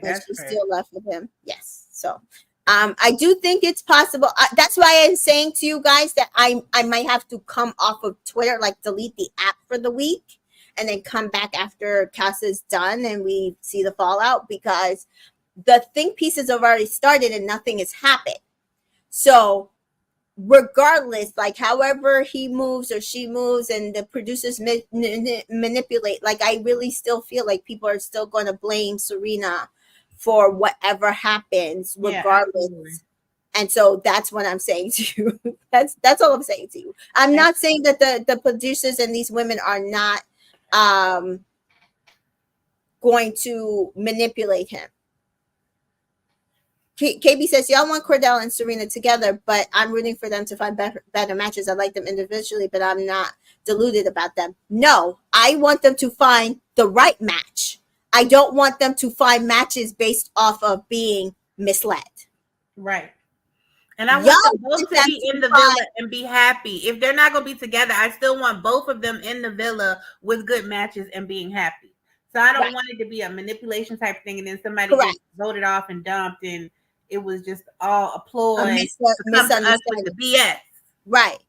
Because this is what they do with the black couples. They sit there and manipulate them so that they don't win the show or so that they get messed up. And then the white couples get to do whatever they want to. They can do what Serena's doing and take it slow and then go into Casa and explore and come out and go back to their person without any flack. They without people saying, oh, she doesn't like them. The only person I've ever seen them give shit to, because I was one of those people, was Tasha. And even still then, Andrew messed up and then went back to her and everybody's like, oh, they're so cute. They're fine.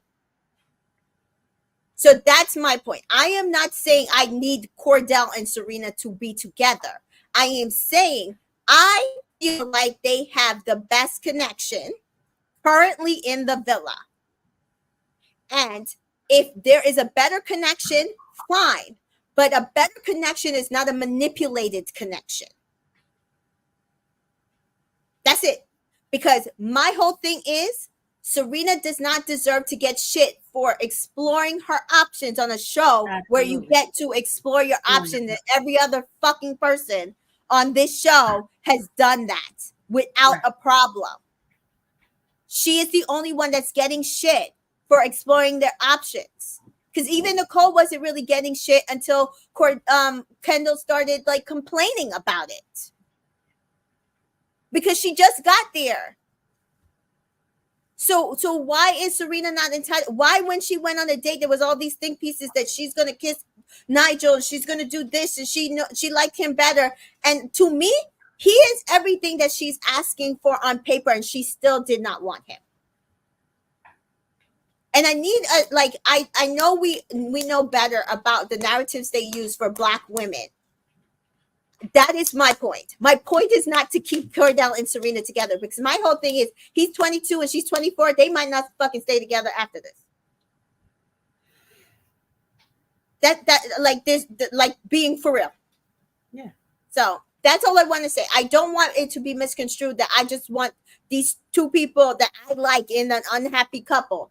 I don't feel like Serena should get shit for doing everything that a white woman on this show, or a man, Black or white, on this show gets to do. That is my point. Absolutely, I agree. And even Danita says, let's pray for Serena's mental health when she gets out, because the socials have been not too kind to her. And Rachel says, anyone who truly likes Serena or Cordell want them to find their best connections, whether together or separate. Exactly. Absolutely. And Danita says, and we also know that production is going to cause something big to happen that puts doubt in certain people's mind right before Casa or while they're in Casa, and hope it's Kayla, because she needs to drop that. Yes, Danita. We want better for you, Kayla. Free Kayla. And I'm not saying they had a connection. I actually liked their connection in the beginning. I called them coupling up. That man is not kosher. Something about him. What I think. You know what I think. So. Not good. Jessica says, I agree to Mika. I don't care about them finding better matches. The issue is there one. Also, my issue is if they get back together, will people lay off? And they won't. If there's not a better connection, people still will not lay off. They won't. It's just like people are still giving Janae shit for sending Coy home when that man gave her nothing. Why are you still sitting there talking about, oh, well, she deserved what Connor did to her because she sent Coy home? Coy, who sat there and gave her nothing. Even when he knew that he needed to chat with her, he was still sitting there like he don't have to pull her for a chat and have conversation. You thought just because you was 6'3" or whatever, 6'5" or whatever you were, that you could just do that. No, sir, you can go. Bye. You can go. That's what I'm saying. Why is it that men give us shit, men give us too much, or what they want to give us, which might be a lot for other women? And either way, we as Black women are supposed to just take it. We're supposed to just take it. Right. Whether we want it, why don't we have autonomy? I'm always going to fight for autonomy. Absolutely. I'm always going to fight for autonomy. I'm sorry, especially as a Black woman. Exactly. I'm always going to fight for it. Mm-hmm. Even Tasha says Coy sent himself home. Exactly. You said there was a connection you wanted to explore, and then you didn't even explore that.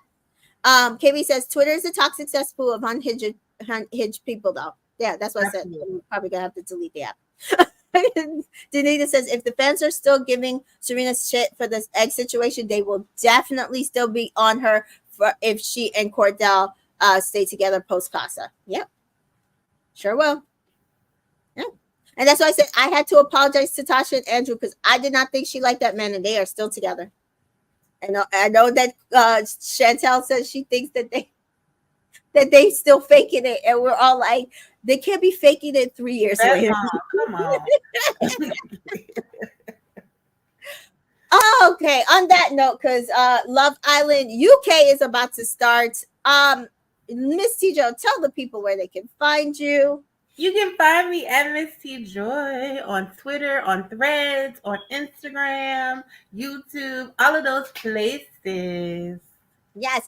And if you enjoyed all of us on this chat today, I think you'll be able to join us next month, God willing, for the Bachelorette recap. It'll be on this channel, and we will be recapping and reviewing Gen season, the first Asian American Bachelorette.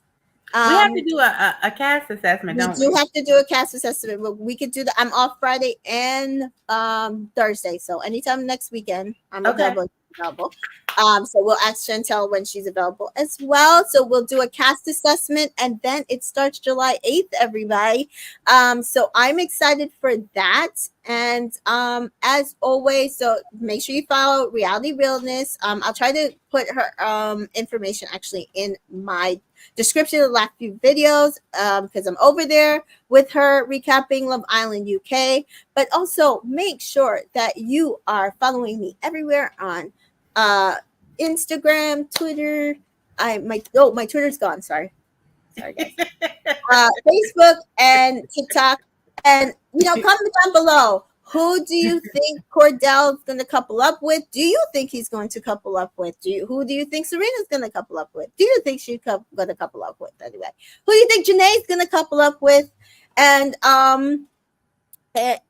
like, who do you think's going to get dumped today? That's the other thing. And thank you guys all for joining us. And thank you for my regulars. Thank you to my new. Hopefully you are liked and subscribed this channel. If you haven't, my new viewers, please do that. Love you all. And KB says, thanks, lady. Enjoyed the show. Thank And you, thank you, Mary. Bye, everybody.